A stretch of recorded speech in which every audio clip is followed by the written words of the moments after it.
The morning session for the Indian Wells Valley Groundwater Authority Board of Directors agenda, a meeting Thursday, August 20th, 2020.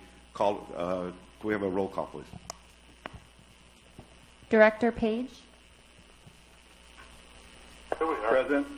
Director Vallejo. Present. Chairman Gleason. Yep.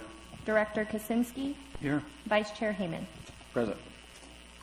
Report. Oh, let's go. Before I do that, let's do a Pledge of Allegiance. Scott, would you lead us, please, in the Pledge of Allegiance? Please remain standing for a moment of prayer, silence, and meditation when we're done. Flag. I pledge allegiance to the flag of the United States of America and to the republic for which it stands, one nation, under God, indivisible, with liberty and justice for all.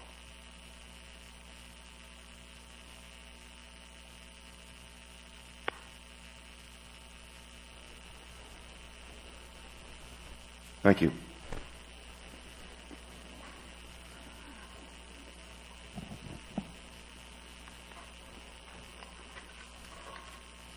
Report out of a closed session. From you joining. Chairperson, we met in closed session on item 1 and 2. Nothing to report on item 1. On item 2, staff has been directed, legal staff has been directed to reach out to Searles Valley Mineral regarding potential settlement negotiations. Thank you, sir. Let me talk for a real quick minute about the conversation we had regarding Searles and where we are as a board. I want to give a general context to how I want to approach things, and I want this to be imbued in this organization while I'm the chair.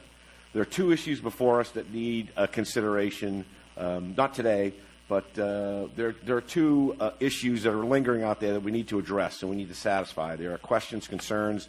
One of them is Searles, and we need to make sure that we what we need to do is when we deal with these issues, the Searles issue and the brackish water issue, that we've got a letter from the brackish water study wanting some information and some cooperation and some deal making with the brackish water group. With both, it gives us a great example and a time for a moment to start this process and to understand how we as a board, a GA board, want to approach these issues in a general context. I want to imbue in this organization from the onset that we are an organization is committed to finding a way to say yes to people. We do not want to be a closed group that is so ready to snap to a no decision because it's not legal, or a no decision because it's not written in the GSP, or a no decision because of some reason that it just becomes so easy for us to say no. I've been in one of those organizations where nothing ever got done because we were so eager to say no because it didn't fit in our paradigm that's right in front of us. So I want to be an organization that fully vets every challenge that we meet and every consideration we need to make, and we look and struggle and find ways to say yes. I'm not saying that we can't say no to people. We need to say no to people. No sometimes is the best answer they're going to get, and it is what it is. But I want this organization to be flexible, to be concerned, and our paramount concern is the best interests of this community, whether they're legal interests or practical interests or policy issues. I want this group and this staff to find ways to say yes whenever we can. So I wanted to bring that up. I also want to talk for real quick about Searles. I'm glad to hear that some type of negotiation is beginning and underway. I think that their claim of a senior right has merit and deserves close scrutiny and deserves our conversations and negotiations, and how can we find a way to alleviate that pressure.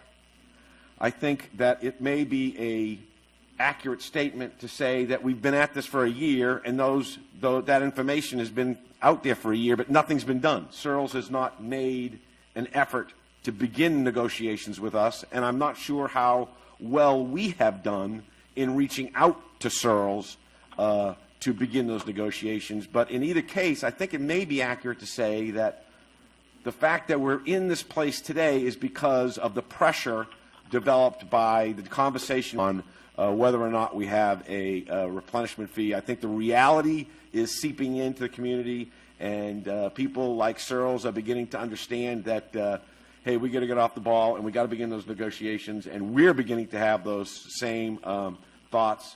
So as we move forward, I'm glad it's happening. I'm looking forward to a full, complete negotiation with Searles, and hopefully we're going to find a place where we can all rest our heads and sleep together, sleep confidently, because quite frankly, Searles is an integral part of our community. We are a unique place, and we are in a unique time, and we need to accommodate our folks as best we can. Thank you for your indulgences for those moments and those public comments.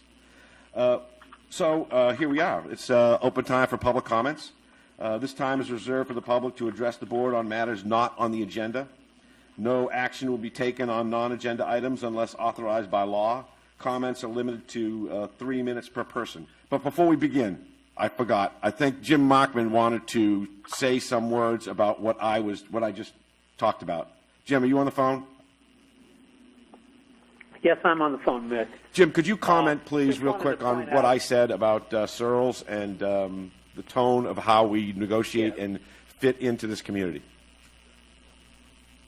Yes, well, it is true that Sigma says this board cannot make final water rights decisions. It also gives the board the obligation of allocating production rights in accordance with California law and federal law. So while we can't make a final decision, those types of that body of law has to influence the allocations. And so in the case of Searles, after a year and a half of discussion, Searles has presented and developed information about water production which has occurred by their predecessors in interest even before World War II, when the Navy developed the naval station up there. And they have a legitimate argument that they actually have a paramount right to the amount of production that they have demonstrated, even to the Navy right, which puts them arguably in a completely unique position from a water rights point of view, which I believe this board has to take into account. So that's a springboard for us that singles out Searles as the only people in that kind of position to discuss with them a potential allocation that would make sense considering the whole body of water law. So we had those discussions early on, but we've only had the information for maybe the last 4, 5, or 6 months. And those discussions have picked up with their legal counsel. So it may be productive to continue that so that the Searles issue is taken off the table and settled between us. Outstanding, Jim. Thank you very much. Outstanding, Jim. Thank you very much. Appreciate it. We're going to go start the public comments. First, I want to thank the future Kern County Supervisor, Philip Peters, for being here. He's going to be here today and tomorrow, and he's very much interested in how things are going up here. So thanks for driving up here and being part of this. We're really lucky today because we have 2 guests with us that come from the state. One comes from the State Water Control Board, Natalie Stork, who's going to talk to us, and then another gentleman by the name of Craig Altair from DWR. They have short presentations to make, and then hopefully they can stick around for some questions for us. So Natalie or Craig, I don't know who wants to go first, but one of you folks can go. This is Craig. Can you hear me okay? Yes, Craig, we can hear you. Thank you very much. Okay, great. So with the YouTube delay, it's a little hard for me to tell. I'm just going to go from my slides, and I'll then ask whoever's got control of the camera or the slides to advance them. Perfect. So, yes. So as you mentioned, I'm here today representing the Sustainable Groundwater Management Office at the Department of Water Resources. And my colleague at the State Water Board, Natalie Stork, and I have been asked to give some an informational presentation on Sigma. This is not intended to be a 101, full 101 presentation. I'll keep my comments brief, and then, like Nick said, I can be available for some questions. So if you can go to the next slide. what I'm hoping you see is a slide that says Sigma Overview. And this may be a slide that some of you have seen before if you've attended a DWR presentation, but it's on the left-hand side. Again, Sigma identifies certain roles for different agencies, and one of the things we want to do today is clarify the role of the Department of Water Resources, and then Natalie will clarify the role of the State Water Resources Control Board.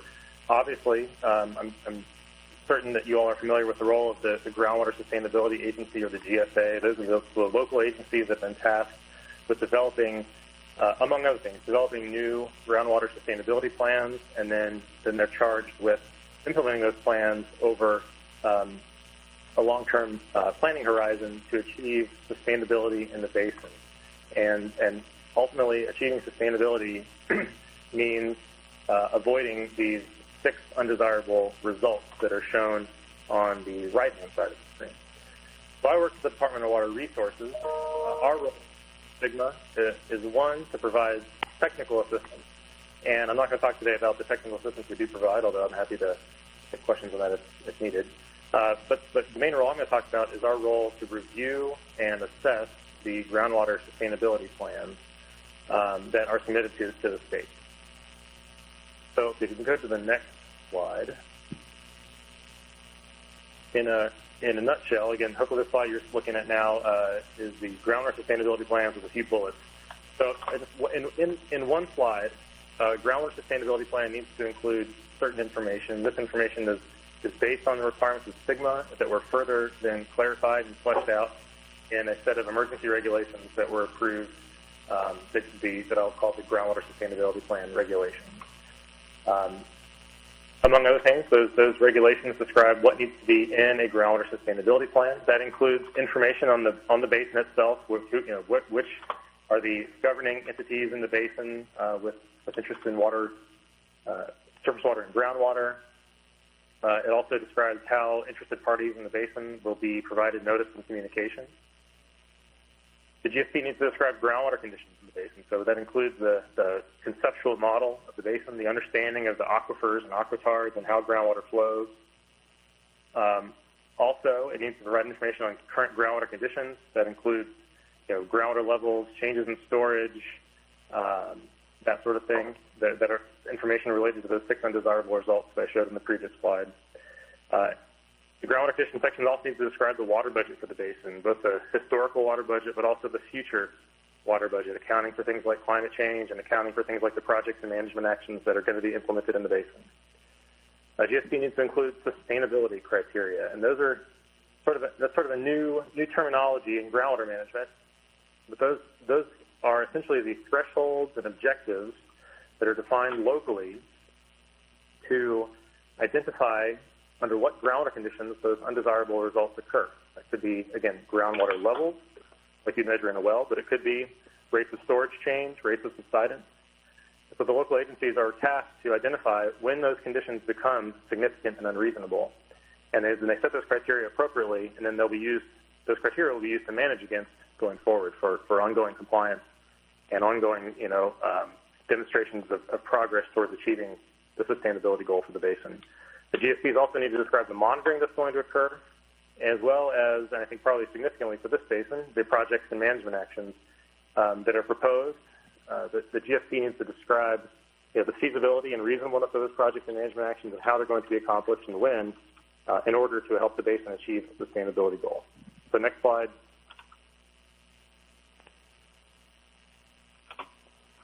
So this slide is intended to give some information on kind of where we're at today. As of January 2020, there were 46 groundwater sustainability plans submitted to DWR for review. Those 46 GSPs cover 18 of the state's critically overdrafted groundwater basins, of which the Indian Wells Valley is one. 3 additional non-critically overdrafted basins also submitted GSPs by that date. The department has up to 2 years to issue a written assessment of each GSP. And in the end, that written assessment will come to one of 3 conclusions. If the GSP substantially complies with those groundwater sustainability plan regulations, then the GSP will be approved, in which case it's not the end of the road for the basin. In fact, it's kind of the starting point from implementation point of view. then the GSA will be implementing that plan over the next 20 years to achieve sustainability. There are certainly additional requirements in the form of things like annual reports and periodic updates, no less frequently than every 5 years on progress towards achieving a sustainability goal. So, that approved status is not the end of the line, but rather it's the starting point. Another option, if there are deficiencies in the plan in our initial review that preclude us from approving it, but that could be fixed relatively quickly in a period of 6 months or no more than 6 months, the department could find the GSP to be incomplete and issue specific corrective actions to the GSA. And finally, if the plan has significant deficiencies, it would take, again, longer than 6 months to fix, whether they're just, gross inadequacies, then we might find the plan to be inadequate. And that is one of the triggers for state board intervention, which Natalie will talk about in just a moment. So I've got another 4 slides. There's a lot of words on these slides. I'm not going to read them off, so you could advance to the next one, please. The criteria for GSP evaluation. So what I think may be of interest for you all is sort of what kinds of things are we looking at as DWR when we're evaluating these plans. And our GSP regulations identify 10 specific criteria. I've included a subset of those here. What I can see on the YouTube link looks like maybe some of the text has gotten cut off, and I apologize if that's the case. These regulations are, if anyone can't see them properly, I've included the link, or the citation to where those can be found in the emergency regulations. They're 23 CCR 355.4. But the gist is, if I can just give that gist, that we're looking for, among other things, whether the assumptions and the criteria, the findings, et cetera, in the plan are reasonable, supported by best available information. We know that plans won't be perfect, so the second criteria talks about whether the plan has identified appropriate measures to identify and eliminate data gaps, significant data gaps that hinder the understanding of the basin. And that, again, something we understand to be the case in probably all basins in the state. There will be additional data that needs to be collected. So you can go to the next slide. Some other things we're looking at relate to the project and management actions, and that includes whether they are commensurate with the level of understanding of the basin and the issues in the basin, and also whether those projects and management actions are feasible and likely to prevent the undesirable results that have been identified. Next slide. Also, whether the interests of the beneficial users in the basin of groundwater have been considered and how that's been portrayed in the plan itself. Whether the plan includes a reasonable assessment of overdraft and includes means, project and management actions to mitigate that overdraft. Next slide, and my final slide. Criteria number 9 is whether the agency has the legal authority and financial resources to implement the plan. So, in total, DWR is looking for basins that have overdraft and serious issues to take those on and present in their plan reasonable, feasible projects that can be implemented with the financial and legal resources of the agencies that are proposing them to achieve the sustainability goal. So I think I can stop there, perhaps, and just say that we've obviously still got work ahead of us as DWR to review all these plans we've got, including the ones in the Oak Valley, and certainly we're watching situations like this closely to ensure that our decisions are based on these 10 criteria. But I think I can stop there and maybe let Natalie take over and talk about what happens from the state board's perspective if these intervention triggers are hit, and one of which I mentioned is the finding that the plan is inadequate. Thank you, Craig. Great. Thank you, Craig. Thank you. This is Natalie Stork. Can you hear me okay? Yes, we can hear you. Great. Thank you. I'm ready for the next slide, please. And I'm Natalie Stork. I'm the unit chief for the State Water Board's Groundwater Management Program, and we're responsible for the board's implementation of SGMA. So Craig explained to us about GSPs and GSP review, and as he mentioned, our role as the State Water Board and the board backstop comes next. So I'll just start off with a few basics, 3 things to remember. The first thing is the board only steps in when local efforts fail. We can't step in and intervene whenever we want to. The second thing is that our role is to temporarily protect the basin until locals come up to speed. It's not meant to be permanent or replace a GSP. And the third thing is that the backstop is triggered by SGMA deadlines. Some of the deadlines that have already passed, and of course Indian Wells Valley, sailed through just fine. In 2017, GSAs had to form. In 2020, all of the critically overdrafted basins had to adopt and submit their plans to DWR. For the rest of the SGMA basins, they've got until 2022 to do the same with that GSP adoption and submittal. And a little caveat, one trigger that's not is clearly linked to the deadlines is if DWR determines the plan is inadequate, which is what Craig just spoke about before. If DWR determines a plan is inadequate or fails a plan even after that initial decision on adequacy, that also triggers state intervention. Next slide, please. So what exactly is state intervention?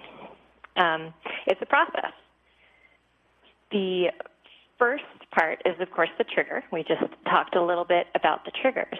The next thing is the board can hold a hearing if it chooses to and decide whether or not to take the basin into probation. The important thing to note is that it's discretionary. The board doesn't have to take a basin into probation, but it can if it feels it's appropriate. The next part of the process, there's some time for the basin to work on resolving the issues identified by DWR and the State Water Board.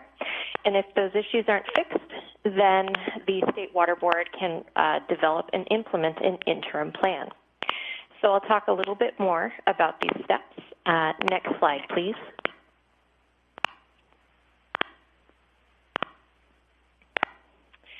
So a little bit on what a probationary determination is.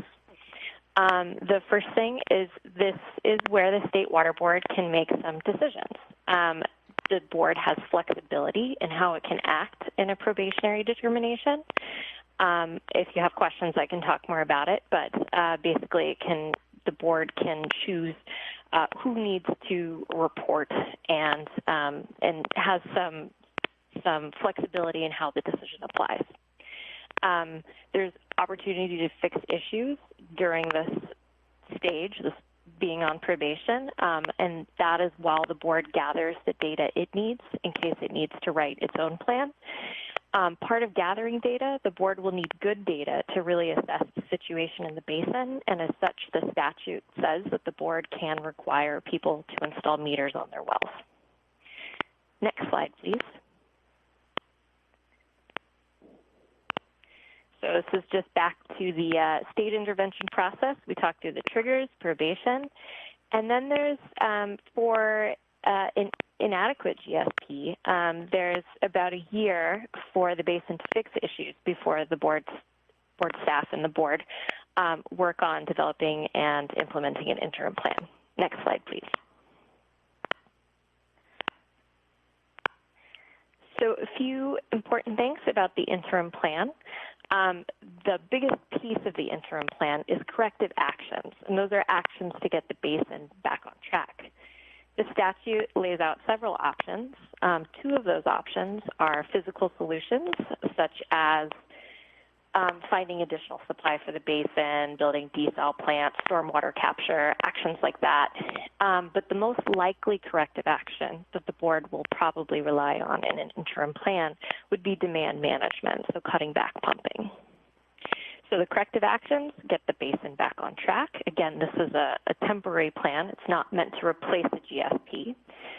So there's also part of the interim plan is monitoring to measure how it's going, how those corrective actions are doing, if they are getting the basin back on track, a schedule for the corrective actions, and also enforcement to make sure everyone in the basin is doing their part and staying on track with this plan. It is temporary. It's meant to get the basin back on track, and then hopefully the basin would be handed back to the GSA or GSAs when everything's ready. And the important thing right now, we're working to try and make sure that basins are on track and not winding up in state intervention. Next slide, please.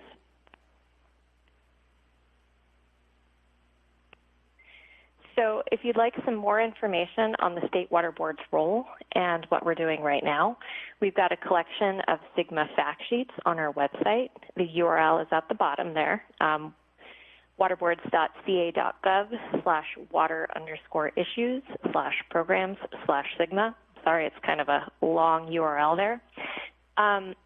The most relevant fact sheet is probably the first one bolded at the top. We just sort of refer to it as our state intervention fact sheet. It lays out, again, in more detail, the authorities of the State Water Board, what triggers state intervention, the steps, and how to get out of it. But we also have several other fact sheets that may be interesting to the Groundwater Authority and people in your basin, such as fact sheets on stakeholder inclusion, water quality, and others. So next slide, please. This rounds out our presentation today. I want to thank the Indian Wells Valley Groundwater Authority for inviting us to come and speak and present this information. I hope that it's helpful. Craig and I are happy to answer any questions you may have. Thank you, Natalie. Appreciate it. Let's open up to the board for any questions. First, let's take the people on the phone. I think John and Bob, San Bernardino, and it's in your county. Do you guys have any questions? If Bob doesn't, I do. Yeah, I do not. Okay, Bob does not. I John? think it's a pretty important. Yeah, thanks. I think it's a pretty important issue for our public and constituents to wrap their head around. What happens if the state comes in and the key part, I think, was this idea of interim demand management that the state would implement. And if you could please expound upon what that looks like and as a practical matter, what that really means for water users beyond just the phrase demand management. I think it'd be important for people to understand what happens if we're not able to move forward as a local agency. So this is Natalie Stork. I can talk a bit about that if that would be helpful.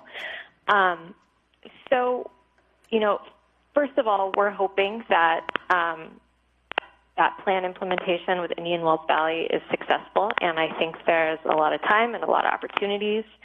And in state intervention, while it can happen quickly, there's also lots of time built into the process to work with the local basin to get things back on track. So demand management comes into play if the board develops and implements an interim plan in the basin. And again, there's several sort of like timeout periods before we get to that point. And there's there's opportunities for different types of corrective actions, but as I said, the most likely corrective action in an interim plan situation is probably demand management, since it doesn't make sense for the State Water Board to go around the state building desal plants everywhere, especially when these interim plans are meant to be temporary. So the board does have the ability in an interim plan to cut back pumping. I can't speak very much as to a hypothetical of exactly what that would look like in this basin or any other basin, since every basin, the situation is going to be a bit different. But that is one option that the board could pursue. And what does that look like in terms of enforcing that pumping restriction, pumping cutback? So the statute does give us the ability to enforce demand management through standard State Water Board enforcement means. So we do have the ability to do that. One of the important things to note is that when it comes to probation and interim plans, these are basically in probation, people themselves are going to have to report. So the requirements that happen in probation and interim plans aren't placed on the GSA. They're actually placed on the groundwater extractors in the basin. And so if there was a situation in which we went to probation in any particular basin, those requirements to report groundwater extractions, to put meters on wells, those are placed on the individual groundwater extractors themselves. And likewise, when it comes to any enforcement related to demand management.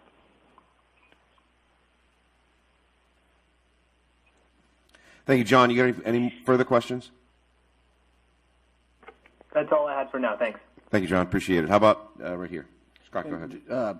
This is Director Heyman. Just to clear, Natalie, does that mean all extractors, including de minimis pumpers?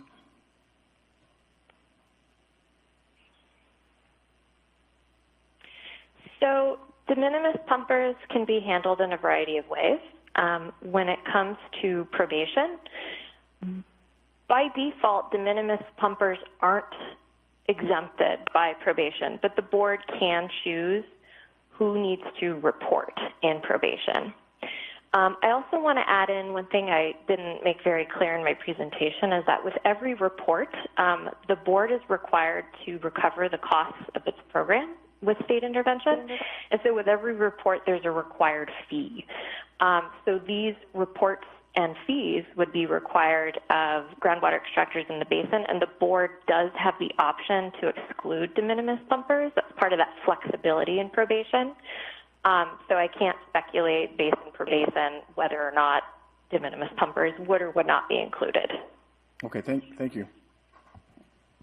Ron, any thoughts? No, I think she answered my question about fees. Yes. Thank you. I got a couple, Natalie. While we're waiting, or maybe this is Craig, I don't know which. While we're waiting, I just want to make sure I'm clear. While we're waiting for DWR approval, which may take up to 2 years, I've been telling people we're hopeful to get it in January of 21, which is 1 year. Maybe I wasn't correct on that, but I'm hopeful to get that. But we can execute our adopted GSP in that interim period. Is that correct? Yes. Oh, go ahead. Was that Craig? No, I was about to chime in, but yes, to say yes, to answer your question, GSA can move forward, and we've been encouraging GSAs throughout the state to move forward with implementation upon adoption. There's no need to wait for DWR's approval. And then to answer your question about, or comment rather, about the timing, we are making every effort we can as a department to move through these as quickly as we can and get some of our decisions out early. I've been telling people to don't hold your breath because we do have 46 plans to review. Basins with single GSPs, though, are probably more likely to be released sooner. So, hopefully we can get it, before the 2-year deadline with as much time as we can give you. But I can't say a specific date at the moment. Thank you, Craig. Appreciate it. I frequently, as you can imagine, give speeches all over the place, all over town, constantly. And I remember talking with Mr. Gutierrez, who was the Sigma guy back when it all started, when we first began. And I'm encouraging people that we don't want state intervention because the state is not as concerned. Forgive me for being blunt, but this is what I say. We have the most skin in the game for protecting our future and making the best decisions we can for ourselves. We don't want the state because they're going to come in and they're going to be focused on drawdowns. And Mr. Gutierrez explained to me, he used the phrase mandatory reductions to safe yield. And that implied that the corrective actions that the state would take would be not so much looking at finding ways to import water or augment our water supplies, although those are possibilities, but they're going to be, one of their preliminary tasks will be to manage a drawdown. I think you said that, corroborated that. Did I just capture what you said accurately, or am I off a little bit?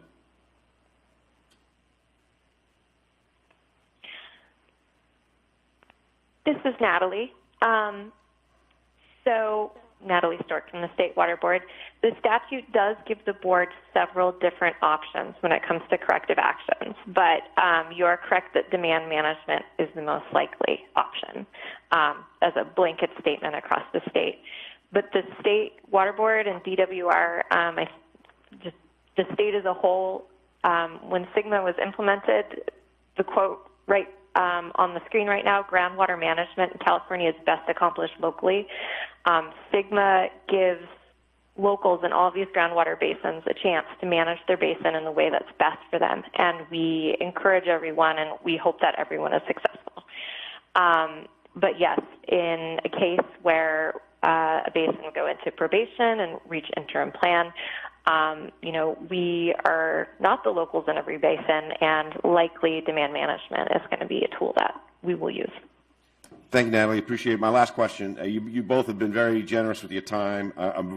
This whole community, there's a lot of people, I'm sure, listening to what you're saying, so thank you very much for bringing that information to it. My last question is timelines. I want to understand a little better your timelines. If we, for some reason, are not approved by, or we get whatever those two other than approved GSPs by DWR, we go into a probation. And I think you said something about once we enter probation, we have about a year to fix that problem. And then at the end of that year, if we can't fix the problem ourselves, then you're going to come in at that time and begin those protective measures to protect our basin. Is that about correct for timelines? That's pretty close. One thing I can mention is that while groundwater sustainability plans are not subject to CEQA, our interim plan is subject to CEQA. So we have a year until we start really working on that interim plan, but it might take a little bit longer to work through the CEQA process. So just to be very honest about timelines. Thank you. I got one more question, and then I'm going to pass it over to Mr. Kaczynski. One last question. No, let me pass it over to you because I forgot it. Hope you remember it. This is Director Kaczynski. I don't know if this is for Craig or for Natalie, but you mentioned in one of the slides about one of the approval processes for the plan is looking at potential projects. And I'm not sure which slide it was. I think it was number 8 on a particular slide. And my question is this, is that if we proceed on particular projects and the state comes back and decides that that is not an adequate project, or it doesn't fit all the requirements that the state is looking, and we're into a project, what does that mean? In other words, can the state now step in and say, oh, hold up here, you're right in the middle of this, and we don't agree with it, you need to move in a different direction? Is that possible?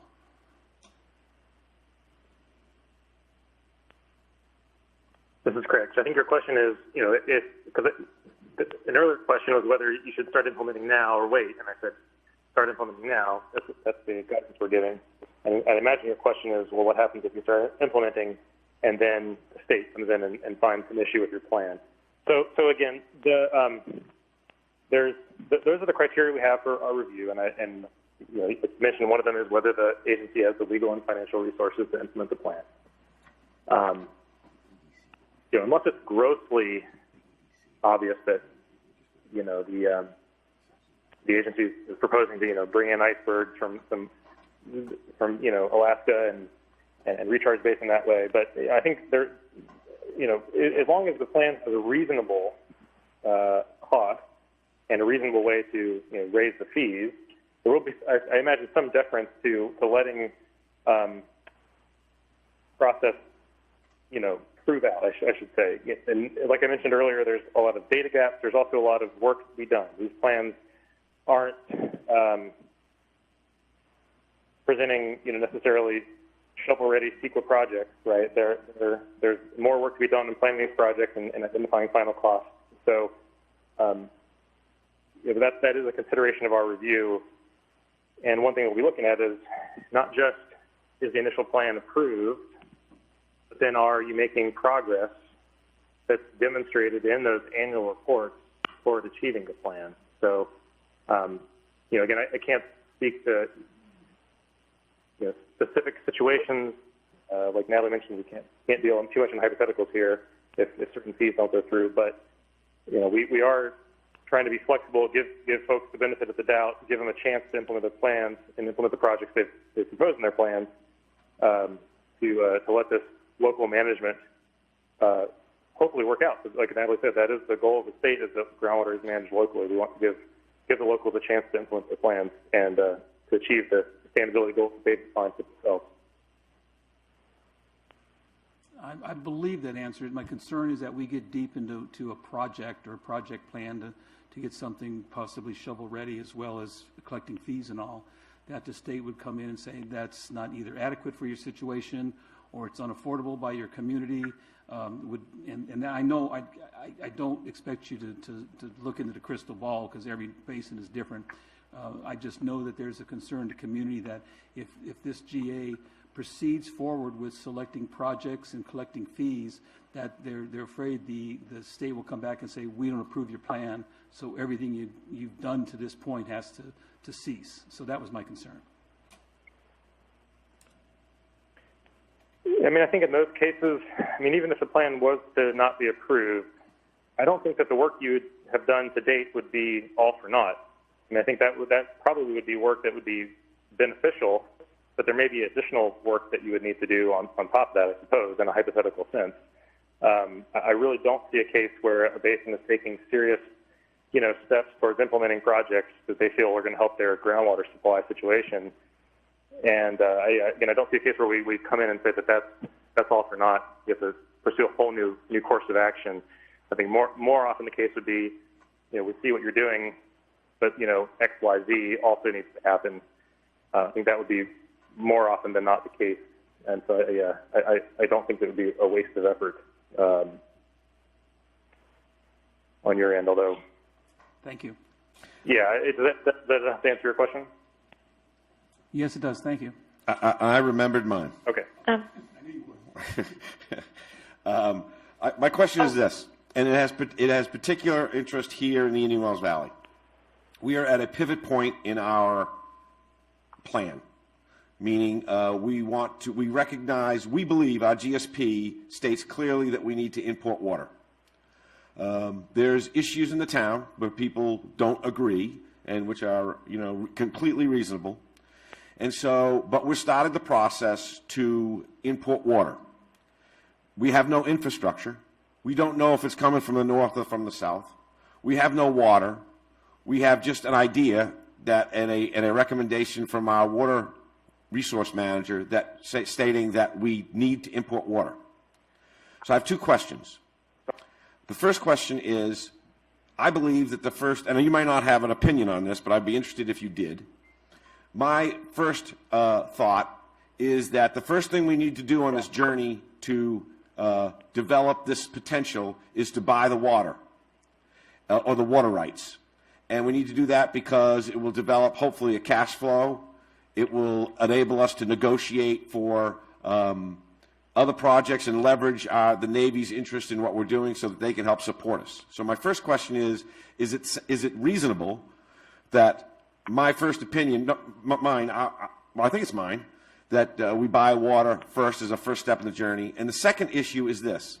If the community disagrees with me and the community says we are not willing to import water, and we go into probation, would DWR or the State Water Board come in and focus on rebuilding that import plan, or would they dismiss that import plan and just begin the drawdown?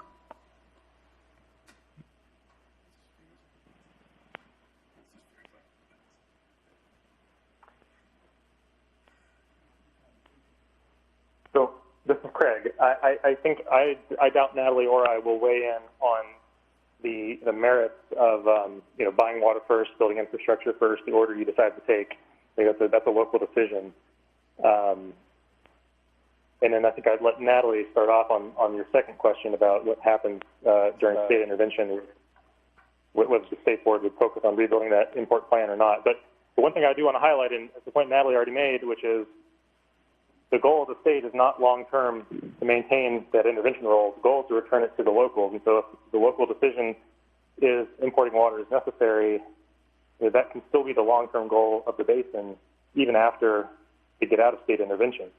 And so, that's just the point I wanted to make sure was really clear that, again, long-term intervention is not the goal. It's to return it to local control as soon as practical. I can stop there, Natalie, if you wanted to speak more to the state intervention. Thanks. Sure. One thing I'd like to mention here is that if there is, projects that are going on to increase supply to a basin, and if state intervention was triggered, it doesn't. Sorry, I'm taking a moment here. In short, the statute says that the State Water Board, when developing an interim plan, should look at the existing GSP. And if there are good parts of that GSP that help get the basin back on track, to include that in the interim plan. And so, I'm trying to stay away from hypotheticals here, but it's, looking at the statute, if there are good projects that are, in the works and have a funding source already, and that's part of getting the basin back on track, then the board has a lot of flexibility to include that in an interim plan. Thank you. My question was this, specifically. If the community has decided that they don't want to fund an import project, but the import project was developed, or at least the beginning shards of a plan were developed, but the community was opposed to it, would the DWR be prone to develop that project again, or to eliminate that project from consideration?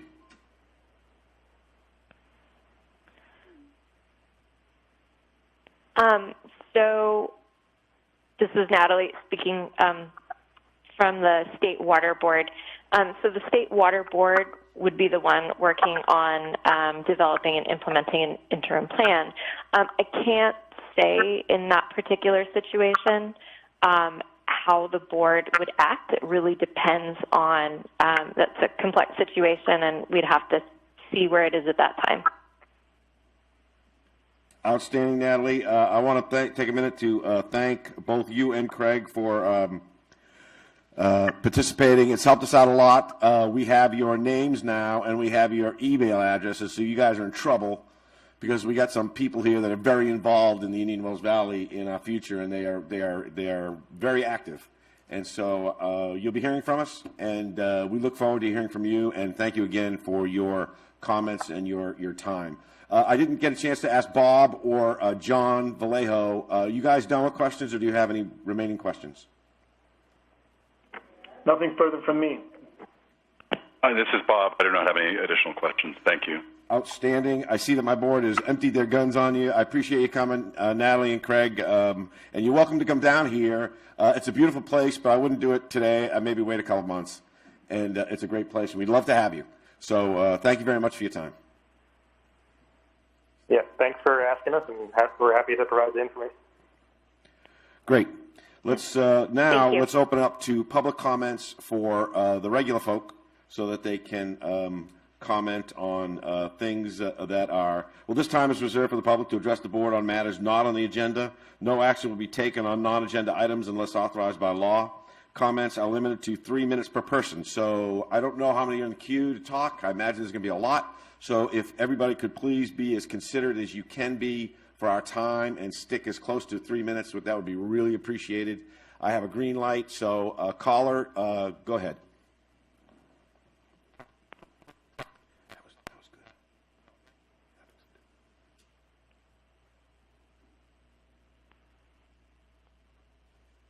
Caller, you're on.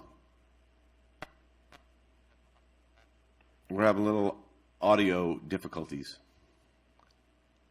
Please be patient. We have the best in the business back there.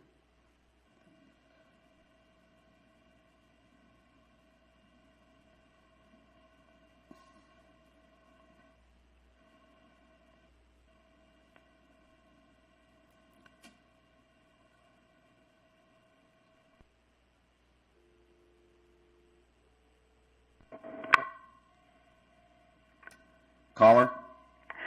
Hello, this is Renee West-Lusk, Hi, Renee. and I just want to bring up this issue for the GA board to think about.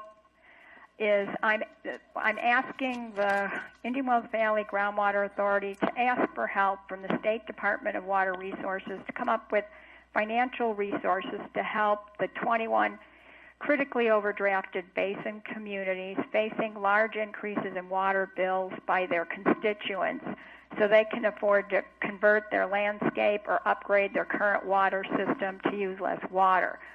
We are not the only community facing this. DWR had a program called Institutional Turf Replacement Program that helped local government entities and nonprofit facilities in the drought-stricken, disadvantaged communities of the San Joaquin Valley. They funded projects from 1/4 to 1/2 an acre for funding up to $20,000 in material projects. The program application period ended June 30th, 2018. I realize we don't fall into that category of the institutional turf replacement program, but I was wondering why you can't ask DWR through our state legislators to start a similar program that would be geared for critically overdrafted basin communities and their organizations such as nonprofits, which could include HOAs and small businesses with high water usages to help them convert to water-efficient landscaping such as xeriscape via funding through low-interest loans or small grants. I think the board needs to think down the road because we have a large number of people in this valley living on fixed incomes, and they won't be able to afford the increased water bills. And that's why I want to bring this up now to the GA, because they need to think about this to try to help this community. And we could ask our state assembly and Senate representatives to sponsor legislation that could fund this conversion to water-efficient landscaping. And they could do it in a way maybe to provide low-interest loans or, like I said, small grants for conversion. We're not the only basin community in this situation. Thank you for listening. Thank you, Renee. Next up. Don, you taking notes on this stuff? Would you take notes, please?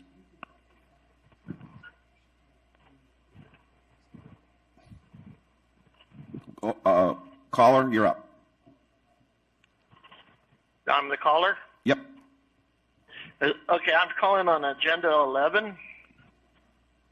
Are we at that point? No. No, we're not. We're in public comments, and we're not taking comments at this time on agenda item 11, but we will when that item number comes up for discussion. So if you would kindly keep watching and call back in when we come up to item number 11, then call in, and we'll take your comments then. Okay, thank you. Thank you. Next up.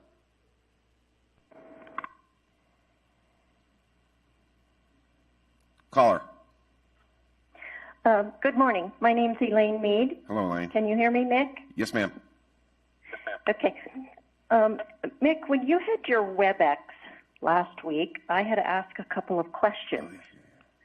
The first being the 90-plus wells that the GA predicts to be adversely impacted by continual pumping.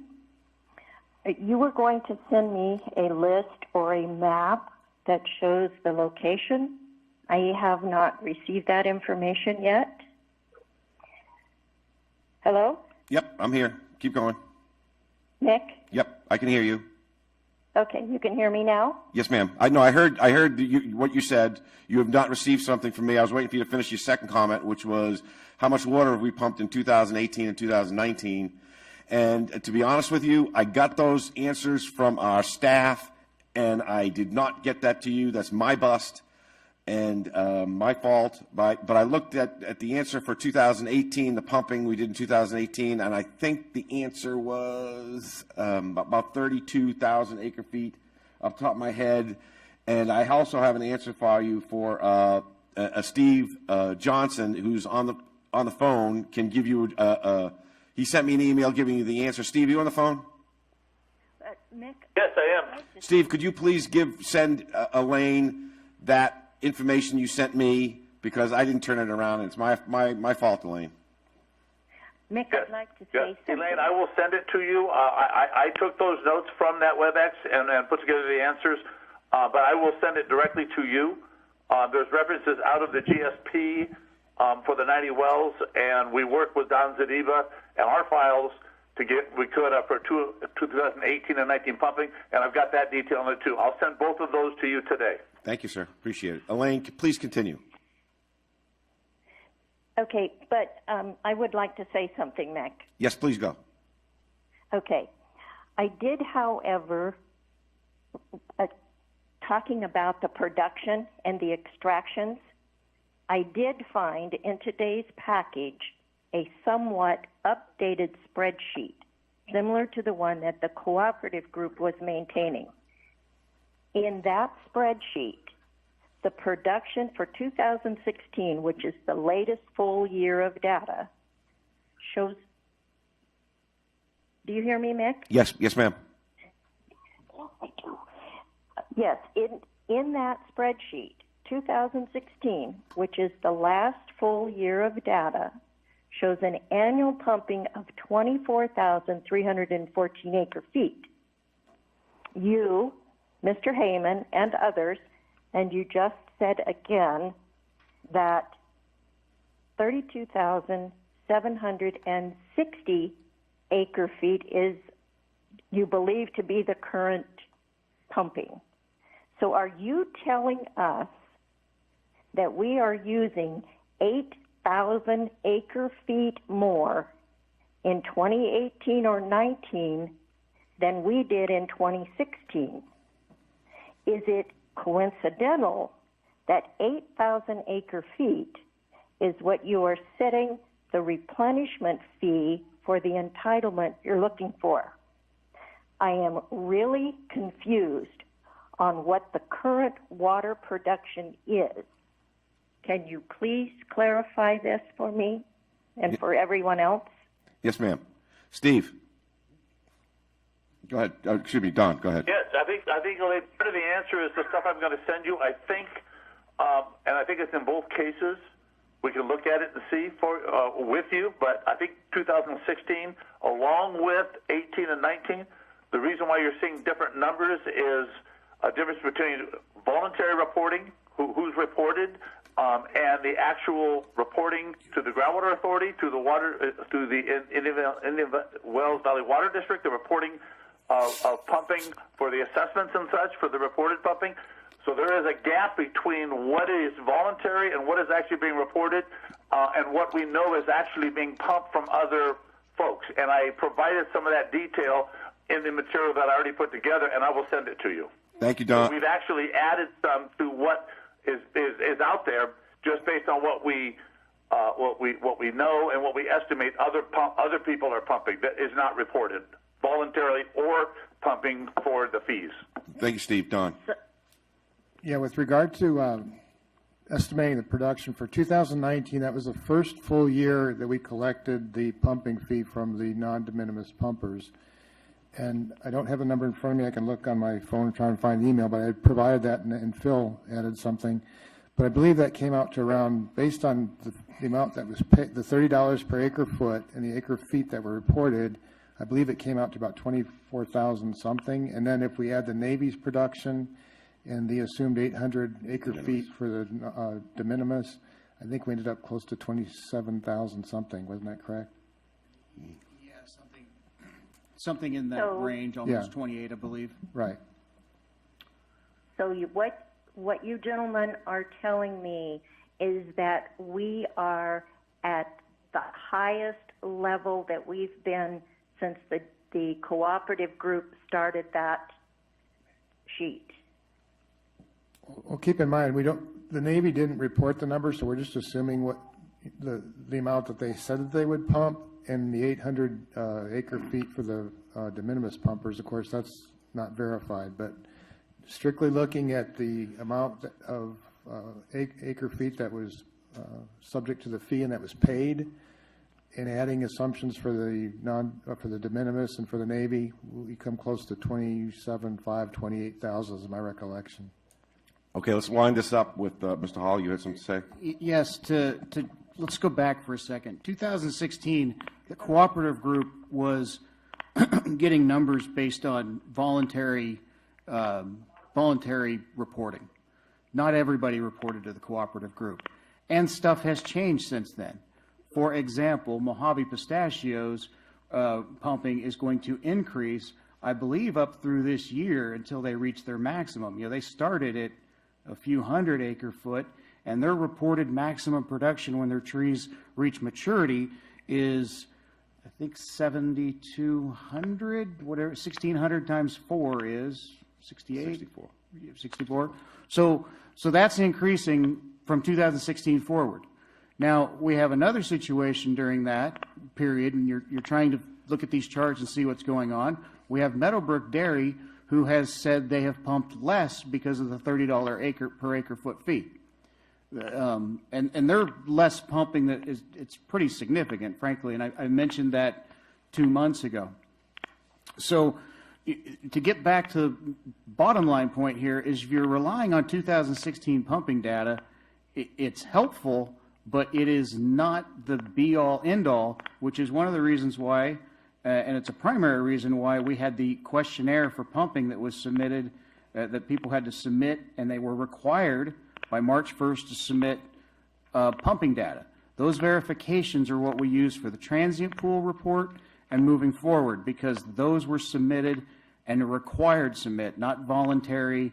And I believe, correct me if I'm wrong, Steve would know better, but I think we know there are data gaps in the reporting to the cooperative group because some just refuse to report. Thank you. Is that answer the mail for that question? Well, Mick, it's still very, very cloudy because it looks like, and I'm not accusing anybody of anything, but it looks like the numbers are being manipulated for what benefit, I'm not sure. But the pumping numbers just don't jive. I mean, we haven't pumped 30,000 acre feet in this valley since I've been here. And I've been here, I hate to admit it, but almost 50 years. So that's where I'm coming from.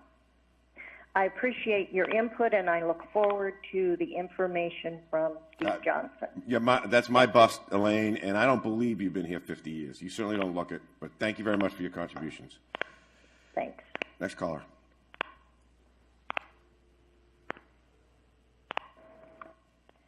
Caller, you're up. Yes, this is Camille Anderson from Searles Valley Minerals with a comment as a PAC member. Hi, Camille. Can you hear me? Yes, ma'am. Okay, great. So as a member of the Indian Wells Valley Groundwater Authority Policy Advisory Committee, I'm disappointed that the comments that the PAC members submitted to the GA the first week in August were not posted for the public to see until this morning. Members of the public, including PAC members, have not been given a chance to look at any of the PAC member comments.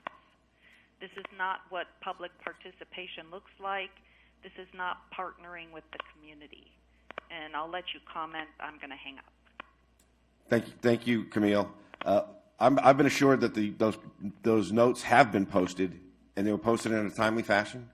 So Camille may be accessing the portal at the wrong spot or not looking completely at the sign, but I'm assured that those comments have been posted. They are posted right now. They just haven't been posted previously. I looked on the site yesterday, and they were not there. Thank you. Next caller.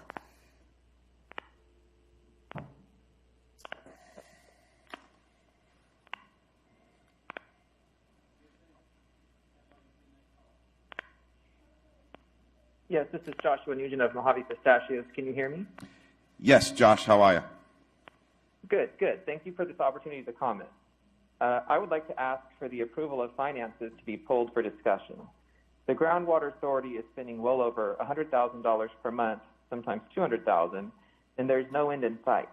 Based on my experience in numerous other GSAs, this is orders of magnitude higher than the relative expenses of larger, more complex basins with drastically larger overdraft issues. We are paying for mochas, chow mein bowls, rental cars, curly fries, tanks of gas, cherry cokes, hotel rooms, and Greek pasta salads. With the new general manager position, these costs will continue to skyrocket. Why is there no finance committee? Are all the sources of funds being kept in discrete partitions and used for the approved purposes? Do we keep Proposition 1 funds separate and use them for the appropriate purposes? It seems to me like there's just a large pot of money that can be spent at will. Also, are we now a speculative water trading operation that wants to buy and lease back water on the backs of small businesses and family farms? Does Sigma intend, or does Proposition 218 allow for putting people out of business to create an income center for a public agency? I hope the board and the Department of Water Resource and State Water Board representatives listening in take these comments under consideration. Thank you for this time, and I'll get off the line. Thanks. Thank you, Josh. Next up.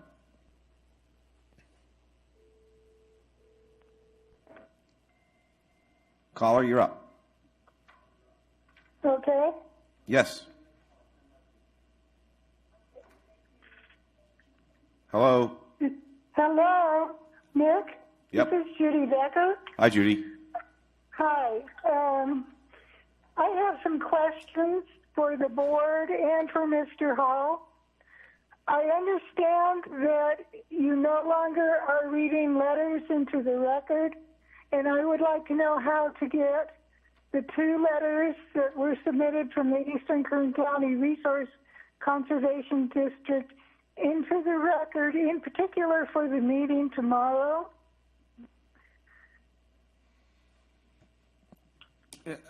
Judy, thank you for the question. They are submitted into the record. They're handed out when we get them. Read. Well, I remember reading one of your letters. Maybe, I guess there is two now that I think about it. They've been read, and they will be posted on the website on the board agenda items. So they're in the record. Thank you. Okay, thank you very much. And the one letter that was submitted for the Eastern Kern County Resource Conservation District, the one on the transient pool and traveling program, has a lot of questions in it that I think need to be answered. Thank you, Judy. I have one more comment. Please. And this is for Camille Anderson. I saw the letters that were posted yesterday afternoon. Thank you, Judy. Thank you very much. Next caller. Caller, you're up. Caller, you're up. Thank you. Good morning, gentlemen. I'd like to make a comment. I'm going to be the bad person here and say I do support the water, acquiring water. We do need to import it. Could excuse me for a second? Can I interrupt you for a quick second? We're having a hard time hearing you. I think you need to turn your volume down a little bit. Yeah, I'm sorry, dear. I just had the TV on and I just turned it off. Thank you. I forgot to turn it off. Thank you.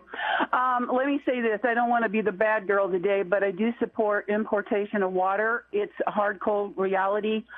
I know there's people that, are deniers that say, well, we really don't have to do it, but we really do. I want to make a real quick comment that I found out something was so exciting. It's through NASA and Caltech and the Germans are working on this in conjunction. And I'd like our people to maybe, check into this. It's called GRACE, like GRACE-FO.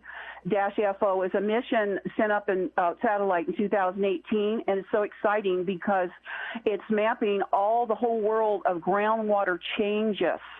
and it's just fantastic. They just sent out 2 more satellites in 2020. They call them the twin Graces, and they're measuring all the groundwater from space using gravitational stuff, which is so exciting. And I did a little research last night, and I pulled up California of one of their maps, and by gosh, we're there. We're in that real red zone of, really in trouble, one of the trouble spots. We're not the only one in the world, so that's something I think is very exciting. I was thinking about maybe I should call them and get a map of just our little area. I thought that might be kind of interesting, but anyway, that's my comment on that. Okay, the other thing I want to know about when we're going to go out and buy water, I think there's a lot of angst in the community right now. It's like, okay, where? Who have you been talking to? And I think that's a good question from the public, including myself. I want to bring up an area that's kind of exciting. I think maybe we should start checking into it. It's a place east of Barstow, California.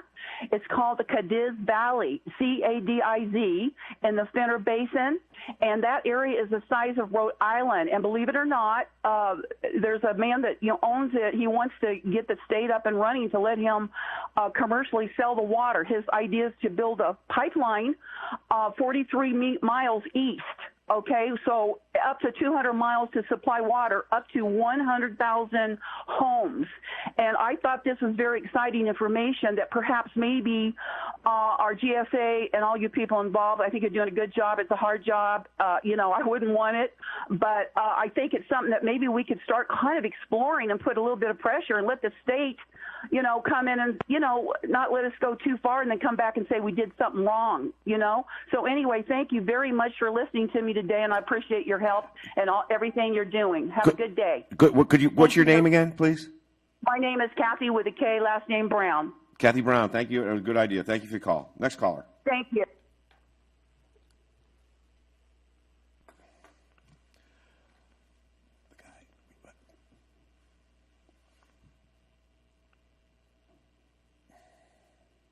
Caller, go ahead. Hey, Mick, Eddie Teasdale, Lunar from Scamanini. Eddie, how are you? In a while. Good. Just I wanted to respond to Aileen Mead.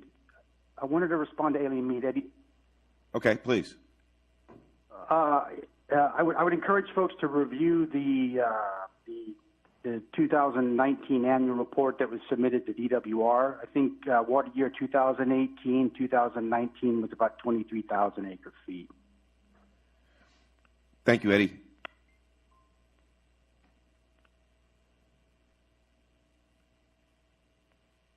That's all. Thank you, Eddie.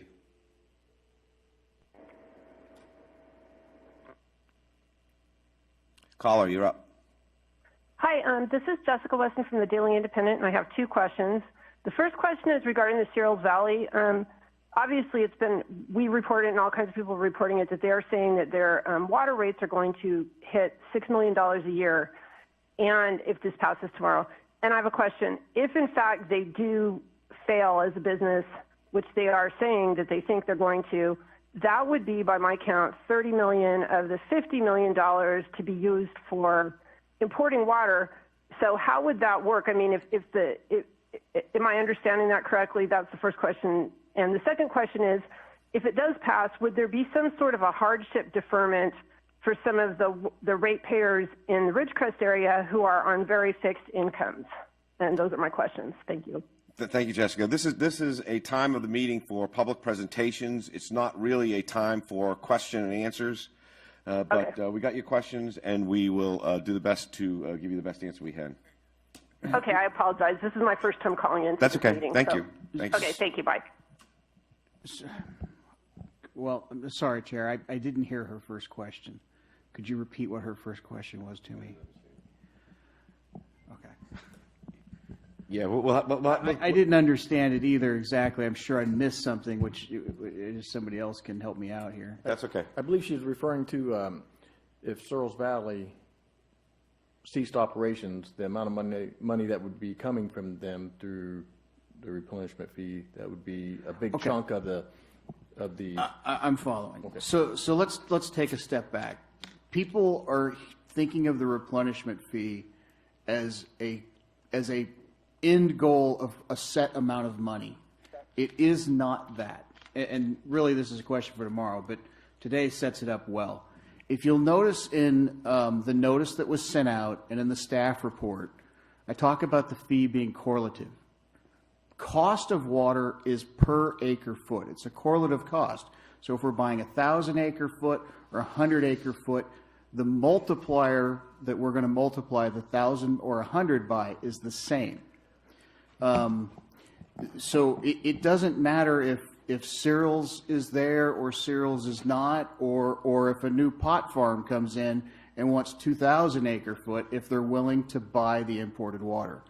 That's the cost basis. The cost basis is what it costs to get that water, to bring it here, because we just don't have enough in the ground to meet that number. As for how the water district will charge its fees, that's up to the water district. But I did want to, now we're on the water district, and I should have said this earlier, and it skipped my mind answering Elaine Mead's question. One of the things you'll notice with the pumping drop from 2016 forward, and I think Don can speak to this more, there's been conservation between 2016 and 2019 by the water district, which has dropped your consumptive by 15 or 20%, maybe? Well, the Water District Board adopted a 20% conservation target back in June of 2016, and since that time, compared to 2013, the baseline year the state uses, we're at 23% conservation.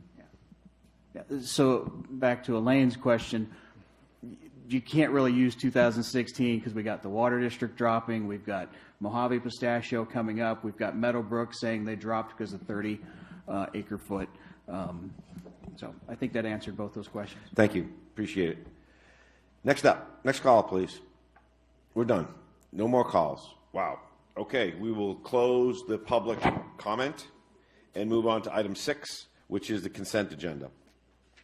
We have 2 items on the consent agenda: approve the minutes of the board meeting July 16, 2020, and approve expenditures of the 3 expenditures that are listed there. Anyone in the public having a desire to comment on item number 6, consent agenda? Hearing none and getting this signal, we've got none, so I'm bringing it back to the board for a vote on the consent agenda. Motion to approve.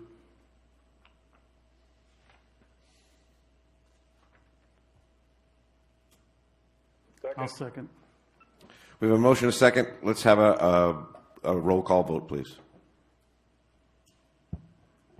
Director Page? Aye. Director Vallejo? Aye. Chairman Gleason? Yes. Director Kaczynski? Yes. Vice Chair Heyman? Aye. Item number 7, amendment to advanced funds agreement with the Indian Wells Valley Water District. Don, over to you. Okay, as of March 21st, 2019, the Groundwater Authority, at that Groundwater Authority board meeting, the board approved an agreement with Capital Core Group for services related to identifying potential sources for an imported water supply, as well as identify potential funding sources for the infrastructure required to bring imported water into the Indian Wells Valley. Identifying possible sources for an imported water supply was required for the groundwater sustainability plan. As such, the cost Capital Corps incurred for identifying potential water supplies were paid with monies collected from the groundwater extraction fee that was adopted by way of Ordinance 0218. Due to GA finances, the board considers slowing down or stopping Capital Corps' work identifying potential funding sources for the infrastructure at the October 17, 2019 meeting. However, Capital Corps was actively engaged in advocating for funding through the Defense Communities Infrastructure Program, the DCIP, and the board agreed this effort was important to pursue, and based on projected costs of $6,750, the board approved Capital Corps continuing. As these costs were not related to the GSP development, they were not paid using funds from the groundwater extraction fee. To keep things moving, the Indian Wells Valley Water District paid Capital Corps' invoices related to finding infrastructure funding from January 2019 through February 2019 at a cost of $10,575. The activities associated with the $10,575 paid by the district are related to the proposed replenishment fee.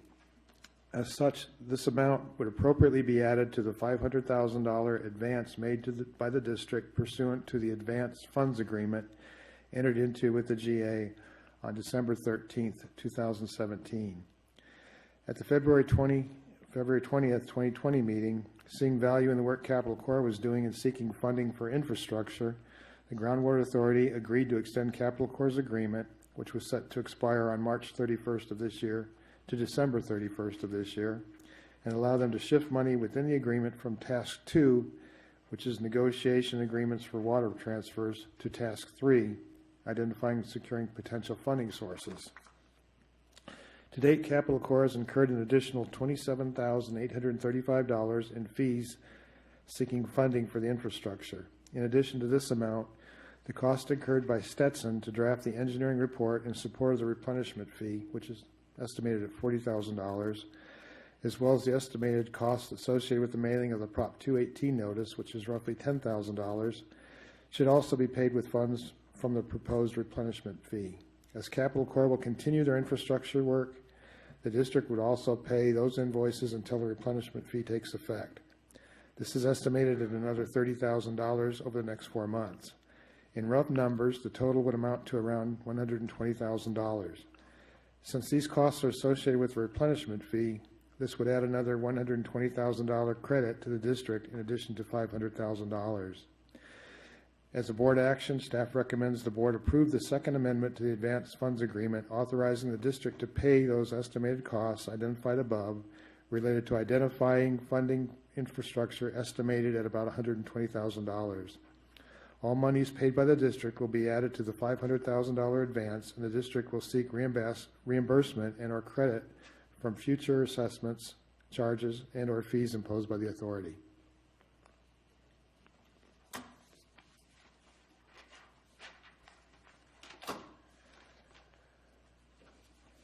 Thank you, Don. Appreciate it. Let's open it up for the public to have the public's thoughts on this particular issue. Do we have any callers wishing to contribute to this discussion? Okay, we got none. I got the none. So bring it back to the board, close the public hearing, and bring it back to the board for comments, concerns, and a vote or motion. Just one comment. John Vallejo from Inyo County.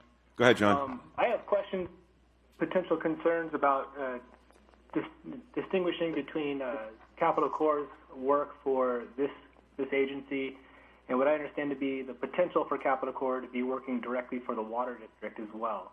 And so I'm wondering to what extent we can make sure that there are protocols in place to separate any charges and directives given to Capital Corps that are made on behalf of this agency versus on behalf of the water district, if the water district already has or does in the future engage with them directly as their own consultant. Good question, John. Thank you. Don? There has been discussion by the Water District Board for engaging Capital Corps services. We want to discuss that with staff and the board to avoid any kind of conflict. Should that go forward, we'll certainly do a different agreement with Capital Corps, and we would keep those charges separate. Interesting. Thanks. Ron, you have the other comment I make is part of the reason the board went on to approve this is the work that Capital Corps is doing on infrastructure. So this really highlights the importance of this board settling in on a project, because if all the work by Capital Corps is taking place to identify money for infrastructure, we've heard from them that we need to get that project identified in order to be eligible for some of the monies that are out there. So that part of the reason that we were able to get this through is the fact that this board will settle in on a project soon. So I'm just saying that. I think, and you mentioned, Director Gleason, I think last month, that you felt that was the next priority is let's get down to the project identification. I agree. Yeah, thank you.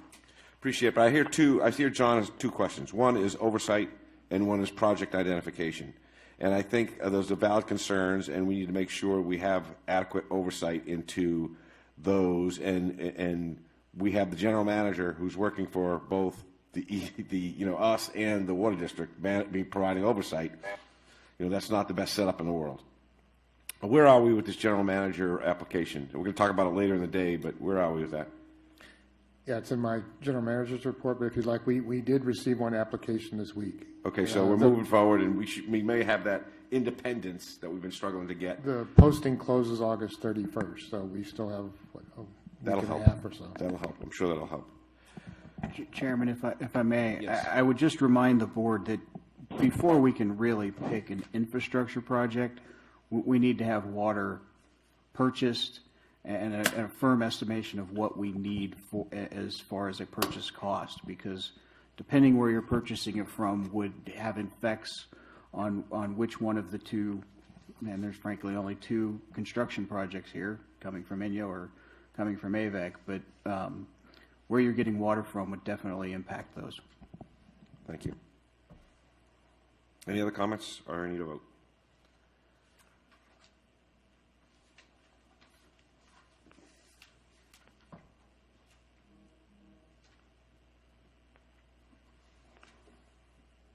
I can't vote.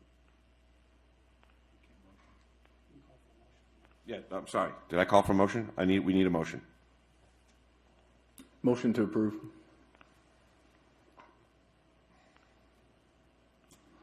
I'll second. We have a motion and a second. Let's have a roll call vote.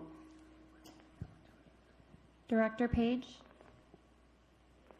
Aye. Director Vallejo, So with some reservations, but we'll say aye. Chairman Gleason, Aye. Director Kaczynski, Aye. Vice Chair Hayman. Aye. Item number 8, board consideration and adoption of pumping verification reports. Steve.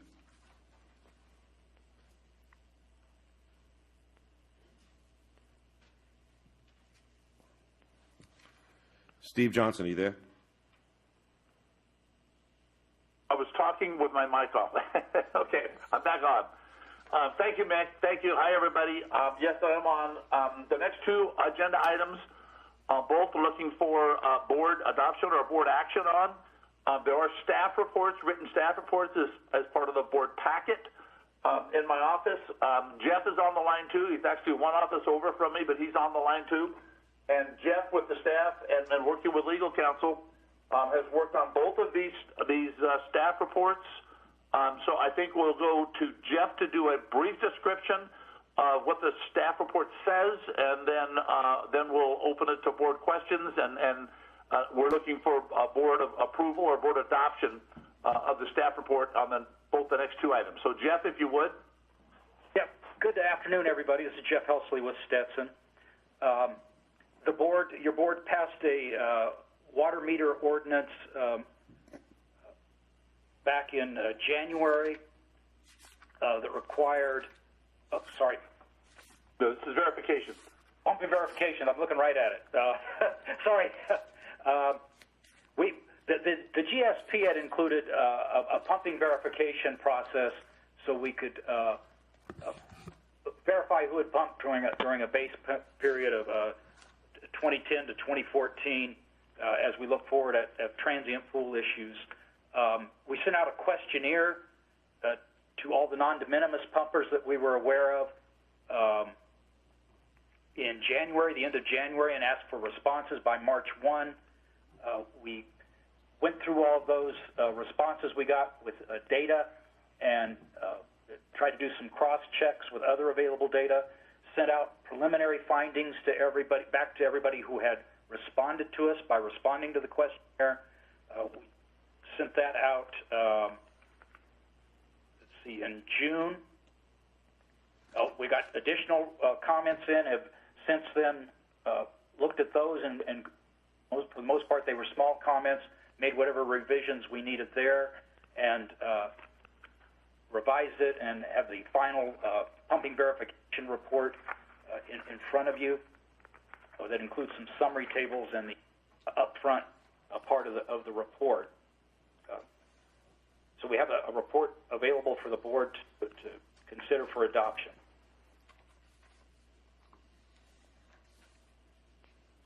Thank you, Jeff. Steve, are you done? Yeah, just real quick. The process that we went through, I think, Jeff, I don't know if you provided the numbers, but we had 30-plus responses out of to the questionnaire and prepared draft reports that we ran through legal counsel, and we sent those back out to the pumpers. The idea was to make sure we're on the same page with the pumpers that are actually pumping the groundwater and filling out the questionnaire, that we're on the same page.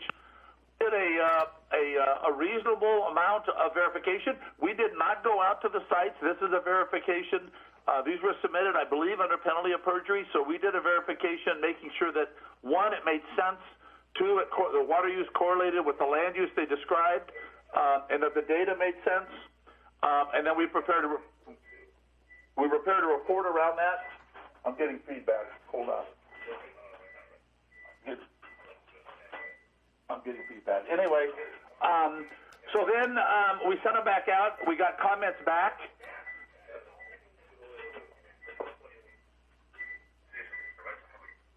We got some comments back from some pumpers. I think we got 7 or 8 back, providing additional information. There really wasn't a lot of conflict, just additional information for us to evaluate. We redid those, reevaluated those, and sent them back out. And I believe for all of the questionnaires that were filled out and sent back to us, I believe we're on the same page with everybody who reported their production on the questionnaire, that we don't have any disputes between any of the folks that did submit the pumping verification report. So I want to make sure that was clear. And then if the board has any questions, we're certainly ready to answer those. Thank you, Steve. Let's open up for public for comment. Anyone in the public? I see a blue light, so meaning someone wants to weigh in. Green light. Caller, you're up. Yes. Good afternoon. This is Elizabeth Esposito, attorney for Mojave Pistachios. Hi, Can you Elizabeth. hear Hear me? you loud and clear. Great. Thank you. So I offer my comments today on this item on behalf of Mojave Pistachios, and I'd also refer you to our detailed comment letter that we submitted yesterday on the subject. We object strenuously to the GA's proposal to exclude Mojave Pistachios from the pumping verification report and ultimately from the transient pool. Simply put, we believe this decision is punitive, retaliatory, and illegal. The only justification that was given for Mojave Pistachios' exclusion from the report was, quote, the lack of needed and timely data, end quote, where Mojave Pistachios responded to the GA's pumping verification questionnaire in May 2020 rather than in March. But we believe this rationale cannot justify the exclusion. First, there was ample opportunity to incorporate the submitted data, and the GA was in no way prejudiced by the submission of the questionnaire in May. And in fact, the GA had nearly 3 entire months to incorporate the data into the report and to include Mojave Pistachios in the transient pool, and yet chose not to. During this time, we were in constant communication on the issue with the GA, and we provided several opportunities to correct the omission. Specifically, we wrote at least 5 separate letters or emails on this topic over the spring and summer months. For example, on June 8th, after we discovered that the draft pumping verification report omitted Mojave Pistachios, we asked for a correction in response to the invitation for our comment on the report. We again renewed our request in our June 18th comments to the board. And then again on July 13th, we asked the GA to incorporate the missing data, and each request was met with silence. We haven't heard a single policy, regulatory, or factual circumstance that justifies the exclusion of this known data from consideration.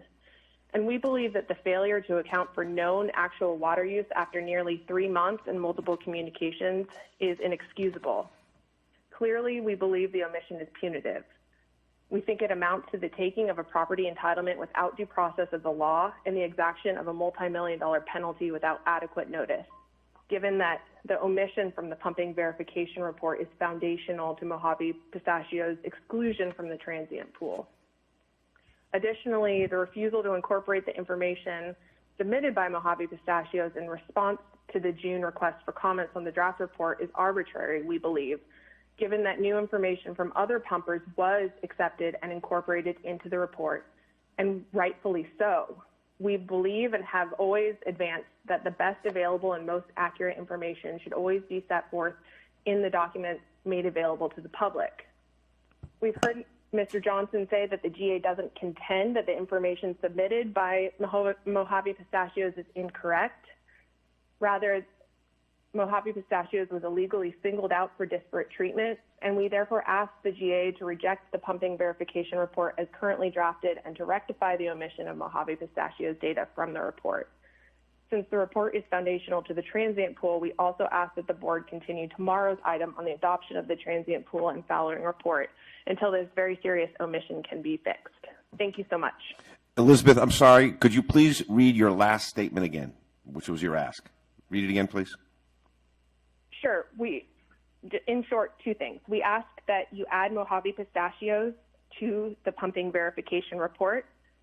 That's number one. And number two, we ask that because the pumping verification report is foundational to the transient pool and fouling program, that the board continue that item from tomorrow until a date in the future at which time Mojave Pistachios can be incorporated in the transient pool. Thank you, Elizabeth. Appreciate it. Thank you. We have another caller.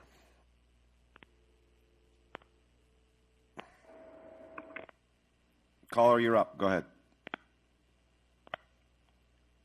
Mick, Eddie Teasdale again. How you Hi, doing, Eddie. man? Just a couple of comments. Trying to keep Jeff and Steve honest can be a full-time job sometimes. And these are comments I submitted in writing yesterday that I was hoping they would read regarding item 8. One is, we've submitted various comments on the verification reports, and I think my latest numbers were about 90% of our comments were not addressed, so they were ignored. So just want to put that on the record. And then also that to end on a positive note, because we do need a little bit of positivity in the world, just to get some acknowledgement that Meadowbrook Dairy has provided well information, not just for for both their de minimis and non-de minimis wells. So just want to say that, and then I'm going to drop off because I'm getting some crazy feedback. Thanks. Thank you, Eddie. Okay, I don't think we have any more callers.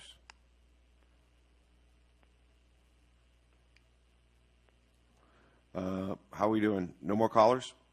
No more callers. Okay, so we'll close the public hearing on item number 8 and bring it back to the board for comment and consideration and a vote. A question for Steve, if you don't mind. Please. Steve, I see we have 32 list of pumpers that you've received these reports from. Are there others besides Mojave Pistachio that are either outstanding or didn't report? Jeff, do you have that information? There are others that did not respond. There's I think a summary table under the general manager's report, specifically on compliance issues. I don't have that information right now. Board Member Kaczynski, through the chair, they're also in the transient pool. We call out who did not respond. Okay. All right. It's just I had to slug through this, and it's about 300 pages. Which is, as we've said here, and there might be having a little deja vu here. We've been through this when we first brought the transient pool program to you in June. Yes, and I also noticed that some of the pumpers that did respond either aren't eligible or won't be part of the transient pool, and so we use this for gathering general information about pumpers as well, correct? Because I see Kern County Public Works Department on here, City of Ridgecrest and such. Yeah, I wouldn't say general. I'd say very specific information to take care of the data gap that I was mentioning with Elaine Mead earlier. The cooperative group, it was helpful, but it could not be really used as an evidentiary basis for us to make decisions like this. And to be honest with you, it looks like from what I've seen from these reports, it'd be nice if every mutual and everybody reported so we'd had this information just to know what we're doing out there. The other question for Steve or whoever handles this, I see a lot of NAs on these documents. Is that because we don't know the information, or they don't know it, or they just didn't reply with it? A lot of not applicables on here. What is the reason for those? That indicates that in their response to the questionnaire, they didn't provide that information. Okay, so the information necessarily doesn't mean it's not there, it just wasn't provided. Okay, thank you. Okay, I have two things. First, I want Steve to consider the comment made by Mr. Teasdale that he prefaced saying 90% of his comments go unresponded to.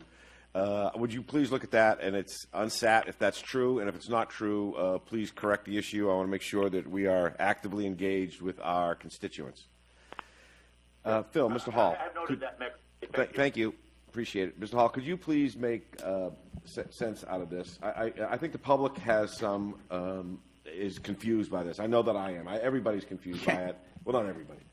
But I think what I'm trying to say is the public needs a clear understanding of what's going on and why this is happening and why we are not targeting anybody with this issue. We are fairly applying common sense rules and regulations. So, like I said, we're having a little deja vu here. This started back at the beginning of the year, and really it started before then. We've been using cooperative group numbers to get ideas moving forward, but you can never really use it for a good evidentiary basis because there were data gaps. There were people that were not submitting their pumping reports to the cooperative group, and the cooperative group was just that, cooperative. It had no ability to have any sort of regulation and a requirement for people to submit pumping reports. And that is why we, in February, I believe it was, we sent out the questionnaire. It might have even been January, where we submit out the questionnaire that these pumping verification is based on. And in the questionnaire, very clearly at the tops, in big bold underlines, all information must be provided by March 1st. All extractors of groundwaters from the basin that do not claim to be de minimis must provide information and materials to the Indian Wells Valley Groundwater Authority on or before March 1st. Once provided, the information will be a public record, which the authority will rely upon to make determinations related to groundwater extractions and access rights to the developing transient pool. I mean, we're very clear what this is for. And here's a key factor for Mojave.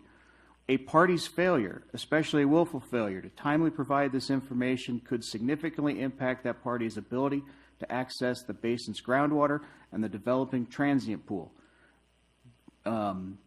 So, we then tell them, be careful in responding. This is what's required so that we can make actions like we are today, because we would not have an evidentiary basis. We would not have a strong ability to say, this is what the pumping is, and that's why you get X, and that's why you get Y. That's part of what the transient pool is doing. And these are public records so that, for example, one entity in the transient pool can make sure that another entity in the transient pool is playing the game fair and hasn't exaggerated their pumping to try to get more of what is a zero-sum game. The transient pool was 51,000 acre-foot. It was set at 51,000 acre-foot. We set that based on modeling. We didn't set that based on how many pumpers we have to provide water to. It was based on modeling. And it should also be noticed that 51,000 acre-foot is, when you consider the use of recycled water in the basin and the construction program, it's a 50-50 split over what will be the import need. And that is those that will probably be seeking import water, they will be overdrafting the basin in an equal amount as that transient pool. So back to this. This is very needed information. We were very clear on the first page. You needed the information. As to Mojave Pistachio, I think we're having a little bit of deja vu here, because I can remember in June they made a comment that, oh, we submitted that in May, but you then sent the report out in June. You had time. Well, first, their letter now states the dates rather than May and June. May 29th is the date they're saying they submitted their questionnaire. And I believe that's the right date. I believe it's a Friday. And I say that because they submitted, and I remember this very well, about 2 hours after I emailed Derek Hoffman, who asked when the verification reports would be out, to tell him that it was final, that it was done at Stetson, and that it was sitting inside the legal offices for just final check over and review, and we expected to release it Monday. 2 hours after that email, 90 days after March 1st, is when Mojave Pistachio submitted their verification. Should also know, all of this backs up on top of each other. The verification leads to the transient pool, so their being late delayed 2 separate integral reports for what we're doing. There's no targeting here. They didn't timely submit. They were 90 days late. And talk about how that adversely impacts other members or other applicants for the transient pool. So to put that clearly, let's say, and I'm not saying they cheated, but let's say They said they had 3,000 acres of land that they were farming instead of 300 as a typo, and we don't catch that. The other entities out there that are looking for that transient pool, they need to be able to see that and double check themselves, because again, it's a zero-sum game. So for every acre-foot of water that, for example, Mojave Pistachio got, it's taking it away from others in the transient pool. That's why it was very important. It's fairness, it's due process of law that everybody get to see these reports, comment on them, and work from there. So when we sent out the transient pool report and we laid out what the parameters were for it and where we were working from, people needed to be able to comment then.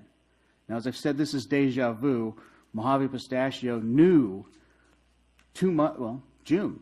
They knew where this was coming in June. In June, they asked, and we've done this dance before, which I say it's deja vu. They're asking for about 4,000 acre-foot of water. They knew going back even further into last year that they didn't like the 4,000 acre-foot. Because I can remember Josh sitting up here asking and making comment about 4,000 acre-foot not being enough for him. So, and that was based on cooperative group numbers. Now, we further back it in, and the verification reports are pretty close to those. But to point out again, they knew what was happening. They knew they needed to reply these. The first page of this is not a hard read. They were 90 days late, and it came 2 hours after we had just told others that the report is done. Okay. Any other thoughts, board members? I think I've closed the public. I have not. Did I close the public hearing? Oh, okay. You did. Oh, I did. Okay, thank you.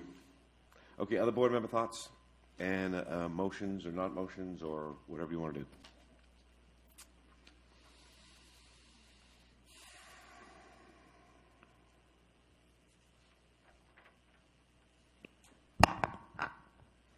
I'm just waiting for any other board member to speak up. I know, I realize you can't, Mick. Yeah, I recommend that the board adopt the pumping verification reports as presented by Stetson and recommended by the staff. Second. Roll call vote. Director Page, Aye. Director Vallejo, Aye. Chairman Gleason, Aye. Director Kaczynski, Aye. Vice Chair Hayman. Aye. Number 9, board consideration possible approval of variance request to ordinance number 01 TAC 20 by Meadowbrook Dairy and Quist Farms. And that goes to Steve. Back to me. And Jeff's done the work on that. We did, this is part of the meter ordinance that was passed several months ago, and meter compliance. We did have some questions by some of the groundwater pumpers about their meters and reviewed those carefully internally from the technical standpoint and with legal counsel. And Jeff has a staff report on 2 specific requests for variance today. Yes, the board's meter ordinance required that all groundwater production wells that are non-de minimis have meters on them by June 1 that met the meter ordinance standards. 2 submittals requesting variances. One of them is Meadowbrook Dairy. The issue there was they had 8 meters they asked us to review. 5 of those met, we believe, all the criteria of the meter ordinance were okay. There were 3 that did not meet 1 criteria, and that criteria is a requirement for NSF 61 certification. And NSF is National Science Foundation, and this 61 standard is a standard for potable wells that through testing of the meters, the National Science Foundation certifies that there's no toxic materials in the meter that could impact human health. Now, the reason it's in the Groundwater Authority's ordinance is because it currently is in Kern County Environmental Health Department's permit application. It says that all wells have to have that certification. But that's also a requirement of the State Water Resource Control Board, Division of Drinking Water, but only on potable wells. These 3 wells in question are irrigation wells, so the state's standard does not apply to them. It appears that Kern County's application require this type of certification, but in our review, it's used for irrigation. These meters, all of the requirements in the meter ordinance for accuracy. Meadowbrook has indicated, they've just installed these recently to meet or fairly recently to meet the meters. They ask for a variance. They'd like to use them until their useful life has been met, and then they would replace them with meters at that time that meet all of the GA's requirements. We believe, since the accuracy is our primary concern, that it's a reasonable request to grant them the variance for the 3 wells. We also got a request from Quist Farms. Quist does not have meters on its wells, but it does have a fairly sophisticated system of computer controls. They have what are called pump curves for all of their wells. Those basically tell you, based how deep the water is that you're pumping from and what kind of lift you have, that is, what kind of pressure you pump against. It'll tell you for that specific well how many gallons per minute is being that pump will produce, and then they have a computer system that logs how long each well runs, and if that time, and go to that chart that tells you how many gallons per minute that pump will produce at those conditions. It'll give you a total quantity that are produced, and then they also do a double check with their Edison meter records. They have some efficiency tests there where Edison has told them in general this is how much kilowatt hours it takes to pump an acre foot of water, and they can cross-check it with that. Quist has given some indication that with the if the proposed replenishment fee is in place and the proposed transient pool program is approved, they would not anticipate having the level of agricultural activity they have going on very far in the future. And we think, based on our review of that methodology, the fact that this it looks to be a temporary use, we think it's an acceptable alternative method to estimate their production. Thank you, Jeff. Appreciate it. Let's open it up for the public. Steve, are you done? Is that complete your presentation? Yeah, it really does. And just to close up, what we're looking for is board approval of that. One other point, we get another call from Eddie, because Eddie's pretty active today from Meadowbrook. They also, I want to give them some accolades, because Meadowbrook, through Eddie and their consultant and their folks, they've also one of the only ones that have actually submitted Water District too, but a couple of others. But it's kind of important that they're one of the only pumpers that have actually submitted meter test compliance information in accordance with that meter ordinance too, which I want to let people know that they are trying to provide information and comply with the request for information and the requirements of the ordinances that are passed by the board. So that's about it. Thanks, Steve. Okay, appreciate it. We'll close the public hearing and bring it back to the board for comment, a vote. I don't see much difficulty with this one, but what do you guys think? I read this over, and if the staff recommends that we grant the variance, I have no problem with it. Yeah. Is that a motion? I'll make it a motion. Thank you, sir. Second. We have a motion and a second. Please read a roll call vote. Director Page? Aye. Director Vallejo? Aye. Chairman Gleason? Aye. Director Kaczynski? Aye. Vice Chair Hayman? Aye. What I'd like to do now is take a quick 5-minute break. I think we're approaching the tail end, but I think it'd be good for everybody to stretch their legs a little bit, and we're going to do some information on digging on our next item. So we'll take a 5-minute break. It's now 1 o'clock. We'll resume at almost 1 o'clock. We'll resume at 1:05. 1:05. So it's almost 8 minutes. Thank you. I'll turn the mics off.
Director Page, Present. Director Vallejo,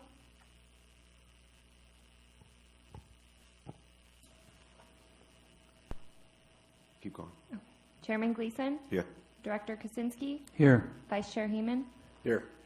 Great, thank you very much. Director Vallejo, when you get on board, just we'll just jump in.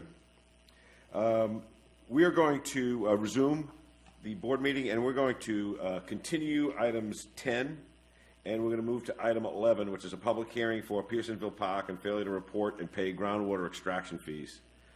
Don, would you please get us started on that? Sure. So as Chairman Gleason said, this pertains to a non-de minimis well located in Inyo County, Pearsonville, used for a gas station, mini mart, and a minimal amount of landscaping. The well was registered as being non-de minimis. There has been some question on behalf of the owner whether or not the fees are legitimate. We have supplied them with the ordinance. I won't go through the whole staff report because essentially the gentleman that maintains that well for the owner is from Berry Well Services. He reached out to us yesterday, and I believe he is called in and would like to address the board. Thank you, Don. We don't have any callers yet. Okay. He's not on the line. Okay, so keep talking. briefly, he during the call yesterday, he stated that on August 16th, they had installed a meter, which they hadn't had before. The meter was, according to him, it met Inyo County specs. I don't know if this might be him. Says they keep telling me to call back. You're on a break. Call now. Tell him to call now. So, Mr. Chairman, before we hear from the gentleman, I would like if we could take a step back and just have Don or counsel explain the process for this hearing first. Yes, great idea. Thank you very much. We meant to do that, and thank you for bringing that up. Phil, would you explain what this is, what we're thinking, and how this whole thing works out? So, Chair, what we're doing right now is we're having a hearing to determine whether or not you should take action for a violation of the ordinance, and in particular the ordinance on requiring metering and payment of fees. He's on the line. Yep. So I just want Phil to take your time, explain this whole thing so the public understands what we're doing and why we're doing it and how it all happens. So this is for payment of fees, and in this case, they did register. The previous one was a little bit different that we've now stepped over for. It's been continued. This one is just about payment of fees. They had registered. Whether they should have been paying, they didn't pay. So now we have to go through a hearing to force them to, in fact, pay or to take action for their failure to pay, not pay, I should say. You have several options that are listed in the staff report. I say several, they're actually really down to a couple, which is you can order somebody to cease pumping in the basin. You can order penalties and fees against them, which we've done before, for example, with Mojave Pistachio for failure to pay. But at this stage, if somebody really wants to not register, not pay, we're able to have this hearing after 15 days notice to them. We're able to then order them to cease pumping in the basin, and we're able to judicially enforce that action. I think we're not going to be there today because we've heard from this particular party in the last 48 hours. Last 24 hours. Yeah. It's Philip Berry from Berry Well Services. I believe he's on the line. Okay, great. Thank you very much. Caller, could you move the caller in to position to speak? Caller, you're up. Yes. Hi, we can hear you. Good evening. Good evening. I'm the operator for the Pearsonville Park well. And what's your name, sir? It's Philip Berry. Thank you, Philip. Right.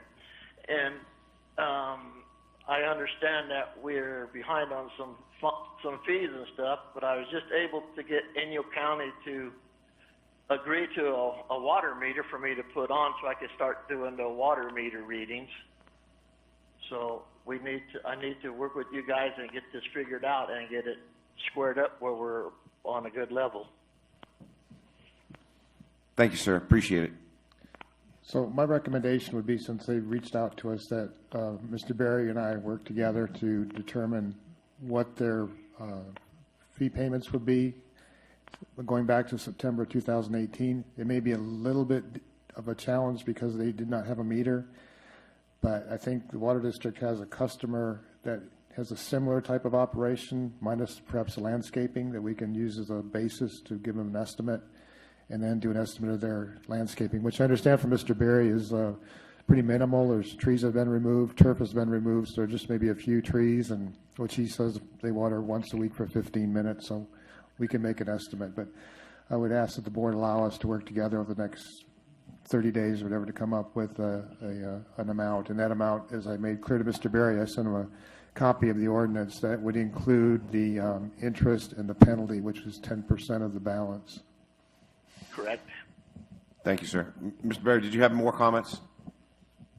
No, I'm willing to work when we, to get this squared up and we can get online and go on with a good working relationship in the future. Well, we're looking forward to that too, sir. Thank you very much for calling in. All right, thank you. Thank you. Public hearing is closed. Board, your thoughts and a vote or something, a motion. Yeah, Mr. Chairman, it's Bob Page. Go ahead, Bob. Mr. Chairman? Yeah, I want to support Don's recommendation to be allowed to work with this pumper, but I'm not comfortable dismissing the hearing. Can Phil, in order to allow to see whether that bears fruit, that working relationship, can we just continue the hearing that's before us today till next board meeting and then have a report back and then make a final decision to see how much progress has been made? We could, through board action, continue it. I was thinking it's staff action. We would have brought it back if we didn't have something. But either way, with board action, continuing it or staff. Yeah. I just don't feel comfortable having it go away and then having to restart the whole hearing process again. I'd rather keep that there in existence so that there's a motivator for coming to a conclusion on this. By having the board action of a continuance, we will save a certified letter.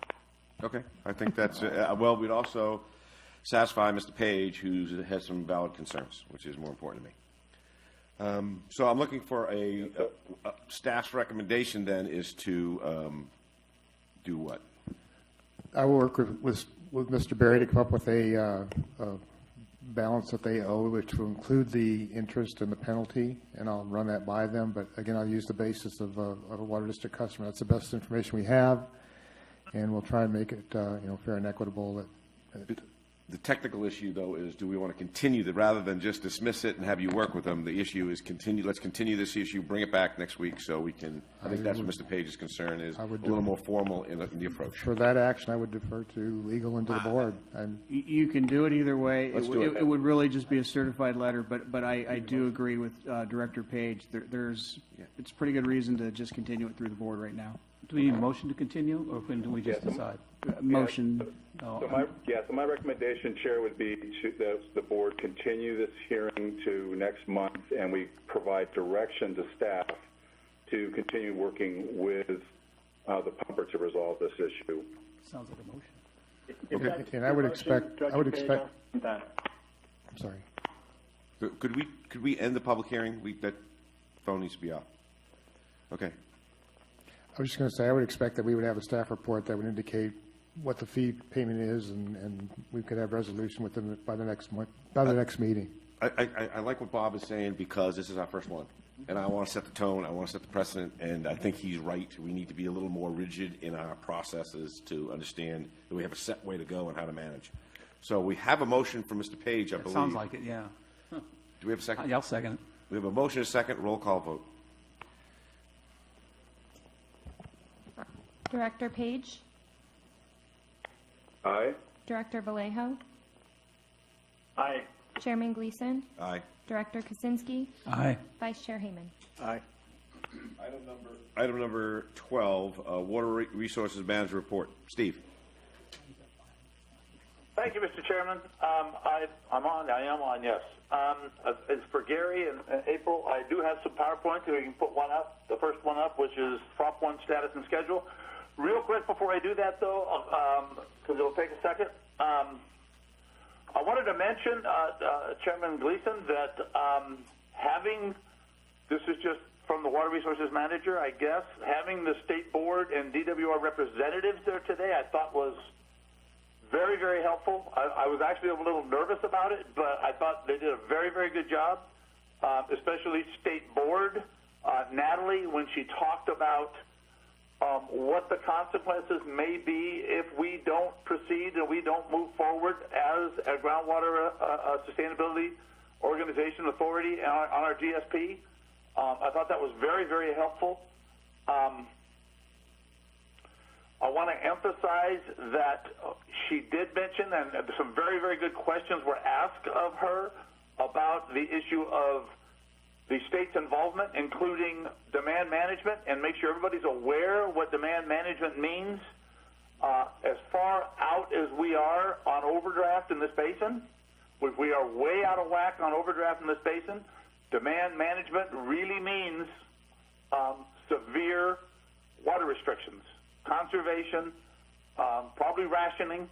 I don't care if you do it 1 year at a time to get where we are now down to where we need to be. If that's what the state's goal would be, which it has to be for sustainability and no imported water, to get where we have to be will change this community dramatically. So I wanted to emphasize that. I will be at the authorities meeting tomorrow on Friday to talk about what we're trying to get accomplished tomorrow, so I will be there on site. If any of the folks we haven't seen for a long, long time want to come by outside and say hi, that's great. I'd love to see anybody that would be coming by. I'd also like to point out that state representatives clearly indicated their involvement in helping you folks in this basin would be temporary, only to get the authority back on track. They have no interest in taking over this basin. It would be temporary.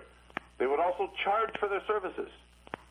But if you bring the state in here, if the state comes in because we're not doing our job, cost will go up, and I don't see any real benefit to the solution the state will provide other than trying to get everybody back in line, hammering on conservation, water reductions, and then trying to give it back to somebody who will take this thing over and try to get sustainability, which, as we've clearly concluded, the only way we're going to get sustainability and maintain this community is with imported water. So I wanted to say that at the beginning. I'll say it again tomorrow, but I just thought with the state board and DWR representatives there today, their message was, to me, crystal clear.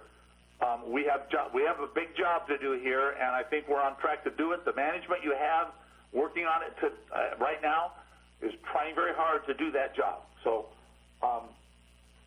Mick said that my presentation on the Water Resources Manager wouldn't be 10 or 15 minutes, and I've already used all that. So I'm going to do this very quickly. The first PowerPoint is Prop 1 status and schedule. Invoice number 6. We've been reporting on invoice number 6 for a while. It's gone back and forth at least 3 times with different types of corrections. I think part of the problem, the reason why this one is taking a little longer than normal, is because we had a Prop 1 amendment written that added Prop 68, so some different provisions were added, and I think we're just working through some of the complexities with the state staff, DWR staff, to make sure that our invoicing is in compliance with our new Prop 1 agreement with the amendments. I think we're there. As you'll note, the total we're expecting payment is over $40,000. Final responses to DWR were sent in earlier this month, about a week and a half ago, and we haven't heard any comments back, so we believe it's being processed. Invoice number 7, we've been working on it. That's the next one. It covers April through June, so that doesn't get us all the way up to speed, but it gets us back on schedule because we obviously can't do the next 3 months. We're not there yet, but it gets us back on track. It's a bigger one. It's estimated right now at about $90,000. It's not quite done yet, but It is required to be submitted by the end of the month. We will have it done, and we will get it into DWR before the end of the month, before the end of August. So that's the status on Prop 1. If we can go to Prop 68, which is the next slide, there's not a lot new there, only that we have now estimated our first payment on Prop 68. You see at the bottom there, over $200,000. The reason for this is because a lot of the application for Prop 68 was for past costs. So we spent quite a bit of time pulling our past costs together, making sure that they're qualified, make sure they're consistent with the application. The application is just about done. Again, it needs to be completed along with Prop 1 invoice, and we've gotten verification from DWR staff that invoices will be submitted separately between Prop 1 and Prop 68. A big reason for that is Prop 68 invoice must show the cost match that we are providing through the authority. Prop 1 does not have. We got our cost match waived for Prop 1. So invoicing is a little different, so they want separate invoices, and we are providing separate progress reports. But we will have them both done by the end of the month and submitted on time. So as you can see, our actual amount that we are receiving is $300,000. We expect our first payment for the first invoice to be most of that, over $200,000. So that's the second item. The next item, it does not have. I have two more items that I don't have PowerPoints for, but you can go to the next one, which is schedule. The next two items involve. Let me look over here. Involve TDS sampling and testing results and isotope sampling and testing results. This is primarily a message to the board, certainly to the staff, but certainly to the stakeholders and to the TAC. The TAC, we did make a presentation on isotope sampling and testing results. For those who don't know what this is, the isotope sampling is an effort to try and date our groundwater supply to see how long it's been there, to see it'll help us with replenishment projects, with understanding how the basin gets replenished or it doesn't, how old our water is there tells us where the water's coming from and how long it's been there, and how serious our situation is with our local water supply. There was a presentation made on the isotope sampling through the TAC some time ago. We told the TAC that as we completed our sampling and our testing and prepared a tech memo, we would distribute it to the TAC for review and comment. It is ready right now. The same situation with TDS sampling. The sampling is complete. The evaluation is complete. The tech memo is under review by Jean Moran. You all remember our little Jean Moran, our hydrogeologist and geologist. She's reviewing it. She's been held up a little bit. I'm waiting for her to finish it so I can get it. She was retained. We were retained, but she's an expert. She's retained in a big litigation case, Arizona versus New Mexico on the Rio Grande. So she's been retained up there on a legal dispute that she's doing a lot of depositions and things, or following the legal process. So I'm having to beg for her time, but she's promised me she will get me the TDS tech memo. As soon as I get the TDS, this is a note to the stakeholders and the board and the staff and the TAC. As soon as I get the TDS tech memo and I'm good with it, we will run it through staff first, both memos, tech memos through staff. Then we will release the tech memos to the TAC for review. So we're going to put you back to work. We may not have a meeting, but we will put you back to work, give you something to review. Last item is the draft schedule. You've seen a lot of this already. We're updating it, and when I update this information for you, I'm leaving blanks now because lots of things have evolved, and they're still evolving. The first one is the board meeting in June. I'm keeping track of this because I like to keep track of the fact that we got some things accomplished. The board has. So you'll notice on the June 18th, it says done over on the right. So these are the things that were actually accomplished at the June board meeting. If you go to the next PowerPoint, we did the same thing for the July board meeting. The things that have been accomplished there are listed. GSP pump fee adjustment. This was done by Don Zadiba and primarily Jim Work. Did a lot of the work on this along with the staff. Sustainable yield report adoption, that was completed. pumping verification, we did update it. We were going to actually adopt the verification reports at the July board meeting. As legal counsel, as Phil pointed out, we deferred that to this meeting, and we got that done. So those are the things that were done in July, and then for the August board meeting, you guys have done a lot of these things. I'm listing some of them for tomorrow. We have another meeting tomorrow. The pumping verification board adopted. Consideration of 218 report, that'll be tomorrow. Replenishment fee, public hearing, that'll be tomorrow. Transient pool fallowing program, I don't have a date over on the right, but that will also be tomorrow. So this kind of gets us up to speed. September board meeting, we still have the policy on new groundwater extraction wells that we've been working very closely with the water district on, but we expect, working with Jim on this, Jim Worth, we expect that we'll all be on the same page, and we should be able to bring that before the board at the next meeting. The very last PowerPoint that I have looks forward a little bit. The GSP pump fee that was adopted at the last meeting, and I flipped over, there it is, talks about a reporting period beginning in September, so it's not far away. First full month of the new fee would be through August 1st, would be would start the actual payment on the new pump fee. Replenish fee effective date, report begins. I got a question mark. I think that's going to be discussed tomorrow. I didn't want to presuppose anything. We had some other dates, but there's other things on the table. I'm aware of that. Transient pool fallowing program, start design process, start to figure out what we're going to do on that. We're starting it right now. I think we're starting to figure out where we need to go with these programs. Again, adoption's another program. Another question that we have, transient pool fallowing room final design will be done. It's actually, I think that's a typo. Both of those should say decision, start decision process, and then final decision. It should be 9.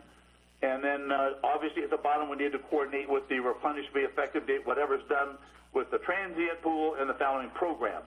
So those are my updates, and I will be happy to answer any questions. Thanks, Dave. Appreciate it. You bet. Anybody in the public with a question? I don't see any. Let's bring it back to the board for thoughts and concerns about Water Resources Manager's report. Any issues? Okay. Okay, let's move on to General Manager report. I can't speak as rapidly as Mr. Johnson, but I will as a trade-off, I'll make my report succinct. Okay. First item, monthly financial report. It is in your packet. I will call your attention to the balance, which is showing as $101,895. You can see the unpaid invoices, but I want to also bring your attention to the fact that with the Prop 218 notices, the volume that are coming in, April is not, we've received payments for the pumping fee, but haven't deposited them yet. So in addition to the amount you see there, the balance, there's another $84,150.36. Item B, report on Groundwater Authority's Water Marketer Capital Corps Group. Again, as in past months, they do provide a monthly update. I'll just give you a brief summary. Capital Corps' efforts this past month focused on outreach for securing funding as well as tracking progress of the National Defense Authorization Act, the NDAA. Capital Corps' proposed amendments to the Water Act, which is itself an amendment to the NDAA. This amendment within the House bill is to address the need for collaborative and regional solutions to water supplies for military communities and water-constrained regions. Capital Corps is monitoring several bills related to the funding of water infrastructure projects, including the 2020 America's Water Infrastructure Act, the 2020 Drinking Water Infrastructure Act, and the Water for Tomorrow Act. Updates on the status of each of these is included in their report. This month, they will continue to monitor the NDAA and other water policy bills as they move through Congress. They'll also remain engaged with the Navy, continuing discussions about partnership on a potential imported water supply project. Item number C, severely disadvantaged communities, the SDAC program update. The agreements for both of those programs, the WaterWise program for water conservation rebate and the California Rural Water Association program for the water audit leak detection repair program. Those were executed July 6th. WaterWise has developed a website with information about the rebate program. The link has been added to the Groundwater Authority's website. They intend this week to send out a mailer, a postcard mailer, to the communities of Inyo, Kern, Trona, and to Pearsonville to provide information about the program. The devices that are included in the program would include toilets, urinals, washing machines, dishwashers, evaporative coolers, and hot water recirculating pumps. Applications will be accepted until the middle of March of 2020. That will allow them to be able to process the final rebates in April. The Rural Water Association has developed a work plan for the audit and leak detection components of the program. The work plan was provided to myself and to Stetson staff. Stetson staff did provide some comments earlier this week, which have been provided to the Rural Water Association. They are considering those comments and will make appropriate changes to the work plan. Any repairs that are made through this program will be through a subcontractor, and they plan to issue quarterly reports on the program. Initially, the first report was due August 30th. Because they're getting a late start, that may be delayed. General manager recruitment. I am ecstatic to report that we have one application this week, and it was as a result of the Association of California Water Associations posting. Just to let you know, we did post on Aqua, and we did post on a website, waterdistrictjobs.com. So we did get one response. The posting closes on August 31st. Depending on other applicants we get, we'll review those applicants, and staff will come up with a plan to screen them and come up with a candidate, hopefully. Delinquent accounts. There is an update in your packet. It's not current. Again, the Prop 218 notices has taken a lot of time on Water District staff going through those to receive them, to vet them, validate them. So once this is over, once we get through going through the payments that we received for the July pumping, we'll update that chart and take appropriate action. This has been talked about a little bit already through Stetson. The meter ordinance compliance, ordinance 0120. Just to refresh the board, groundwater extractors in the basin shall at their own expense install a water meter and an hour meter on every one of their wells no later than June 1st, 2020. Federal entities are completely exempt from this requirement, as are de minimis pumpers, as long as they've registered their wells with the authority. Any extractor with special circumstances that make it impossible to meet the metering requirements must submit a written request for an alternative measuring requirement no later than May 1st of 2020. And finally, all extractors shall submit a test report in accordance with the authority's groundwater well flow meter standards by August 1st, 2020, and every 2 years thereafter, certifying the accuracy of the metering equipment. So according to the data from Stetson, of the 55 registered non-de minimis pumpers, 36 have flow meters installed on their wells. Only 2 of those, as alluded to earlier, Meadowbrook and Indian Wells Valley Water District, have submitted their meter accuracy result tests. Meadowbrook's was submitted, I believe, just recently, so they're still being reviewed. That's an update on that. Well registration update. We've had 1 new well registration since last month's report. Since the ordinance requiring well registration was passed, there have been 107 new well registrations. All but 6 of those are de minimis. So the total registered wells include 126 de minimis, 116 non-de minimis among 55 non-de minimis pumpers. That's my report. Thank you, Don. Appreciate it. I see we got a public input. Someone called in. Caller, you're up. Good afternoon. Hey, Don. Appreciate it. I see we got a public. Sorry about that. Can you hear me? Yes. Hi, good afternoon. It's Derek Hoffman from Meadowbrook. Appreciate the report from Don. Don, I just had a question for you through the chair. If you could provide an estimate or an update on how many Prop 218 protest letters the Water District has received to date. That's all. Thank you. Thank you. Thank you. I'm not sure we can do that. Can we do that? Yes. Well, Yeah, I would advise against it. It's sort of an open question as to whether or not we should be providing that beforehand. Okay. Mr. Hoffman, I'm getting advised, legal advice, that it's not prudent to release that at the present time. I mean, I don't even know. I don't even know. I have no idea either. Chairman, the other thing I would point out, Chairman, is that I'm assuming that people can submit those until the hearing closes tomorrow. That's correct. So even if we gave out a number, even if we gave out a number today, it wouldn't be final. And I would agree with Phil that I would not be comfortable doing that. It would be like if the results of an election were released, how many people had voted for certain people was released before all voting was done. Yeah. So, you don't want to influence anything in that way. Thank you, Bob. Appreciate it. Good comments. Is that another call, or is that the same caller? Okay. Okay. Well, thank you very much, caller. We'll close the public hearing and bring it back to the board. We don't need a vote. I got a question.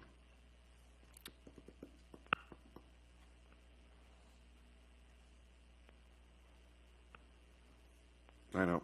Nope, I don't have it. Maybe you'll remember it as I ask mine. Yeah, It's just been a long couple of and days. it seems to work man. with us. It has been a very long week. Yeah, my concern, again, is the financials. I look here, and Don, I see the bottom line is, and I'm trying to talk into the mic, I've been told people can't hear me unless I'm right in front of the mic.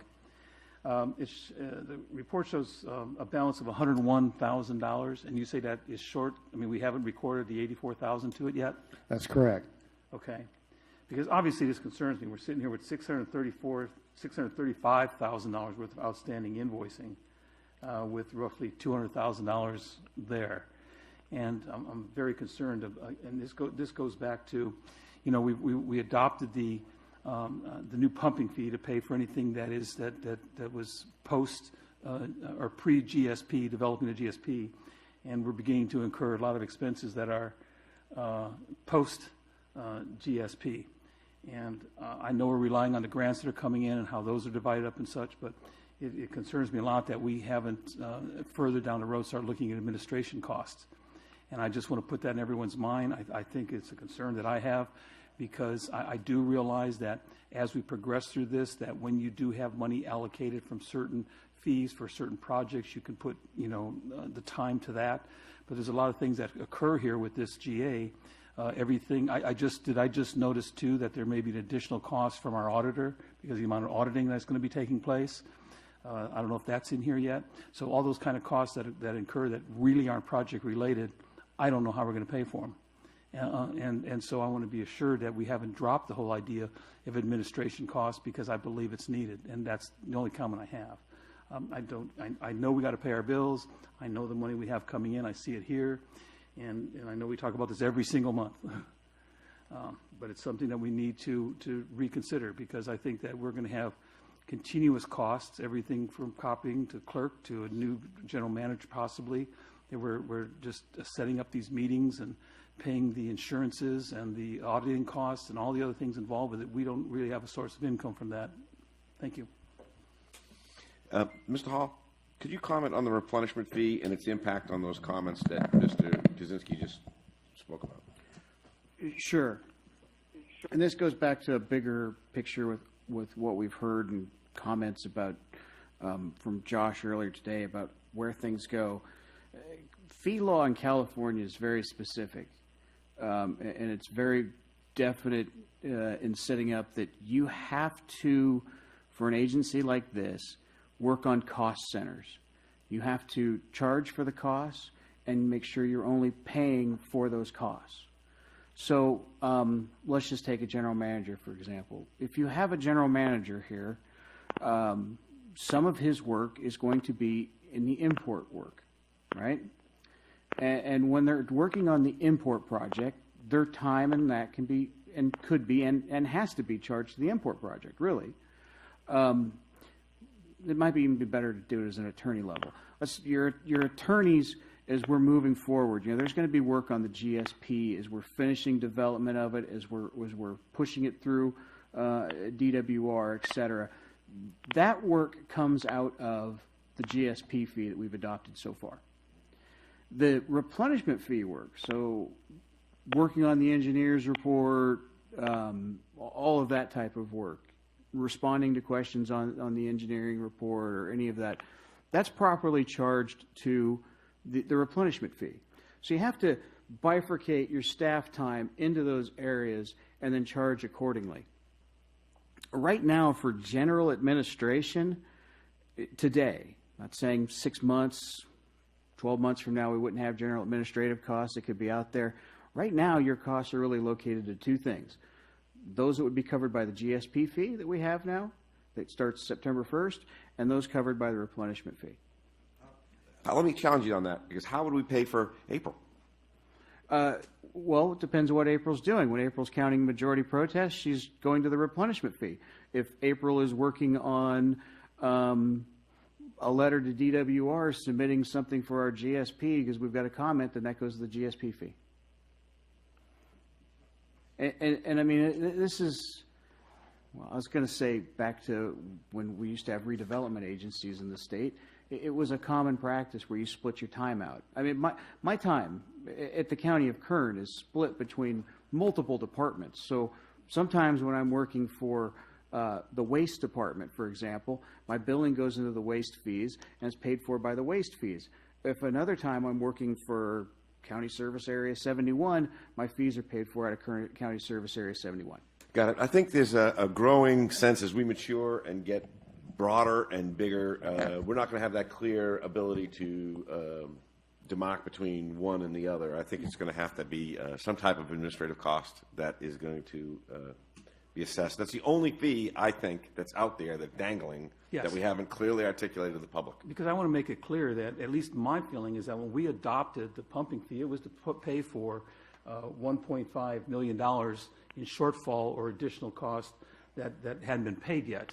That we're not going to be adding to this. And what we said to the public is we're going to have this fee and it's going to expire once we collect our $1.5 million. If anything, it might be less than that if some of the other costs can be sorted out of there to replenishment fee or eliminated. So this is not an open checkbook.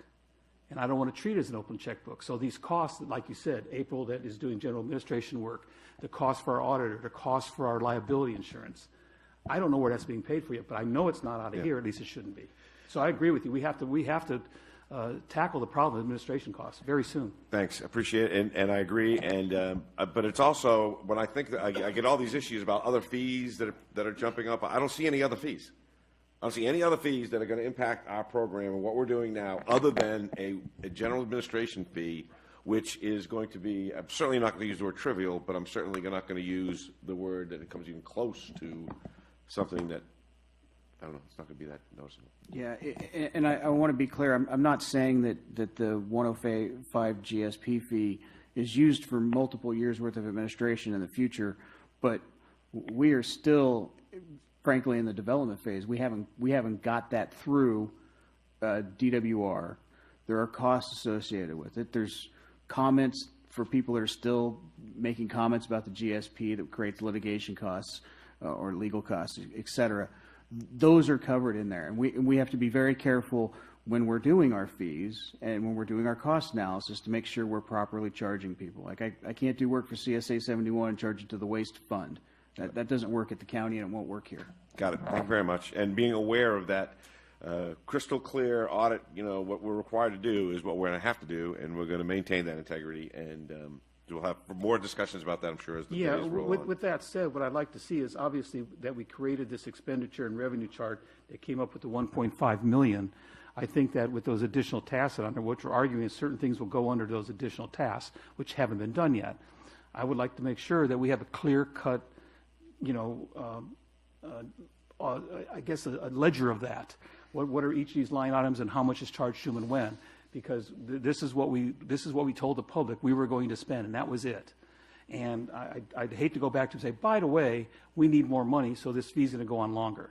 I don't want to put us in that position. So if we could just keep a good audited track of what gets charged where to see if we're approaching our $1.5 million, and when we get there, then we got something to figure out. Thank you. Thank you, sir. Appreciate it. Any other comments? I don't see any. Mr. Page, Yeah, Mr. Chairman. Vallejo?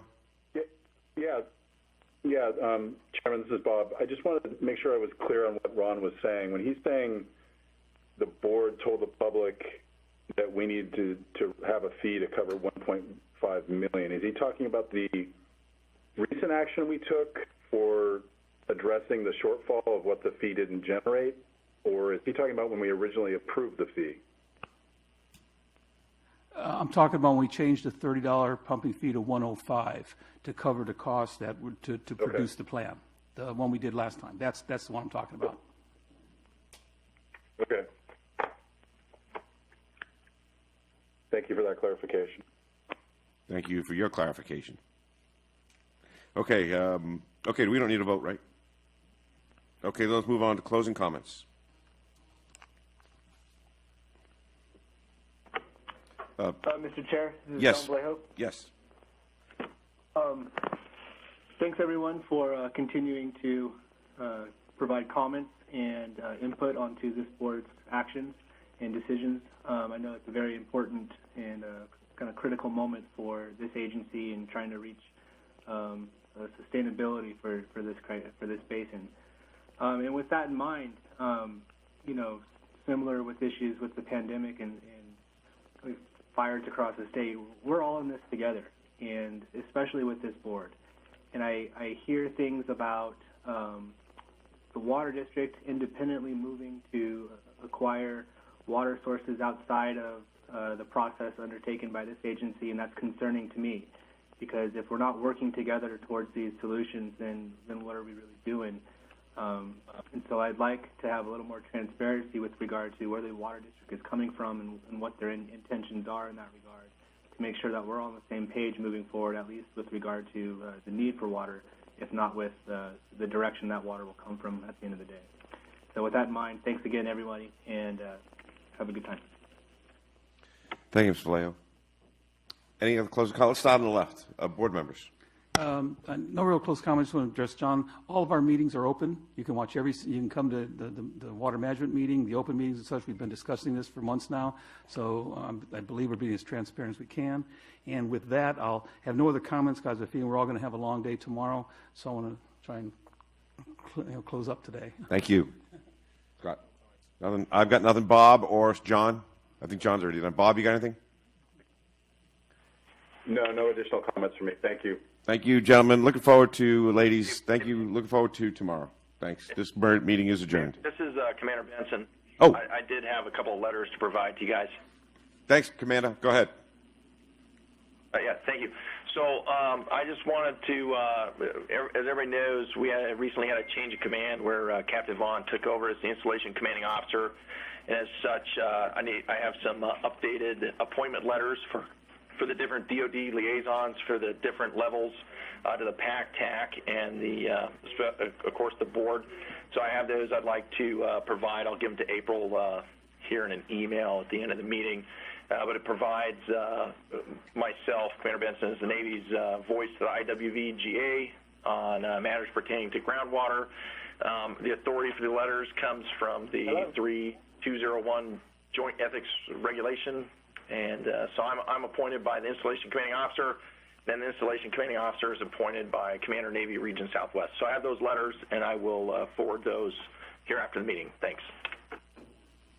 Thank you, Commander. After we get power through this replenishment fee discussion, the first thing I'm going to be doing is giving you a call early next week and beginning a process of, or not beginning, but continuing a process of getting together and understanding exactly what the challenges are in our immediate future. So you'll be getting a call from me soon. Scott. Sounds good. I look forward to it. Thank you, Commander. And sorry for throwing you under the bus last month where you weren't around. I threw you right under the bus. It was ugly. Okay, I have no closing comments. This meeting's adjourned. Thanks, everyone.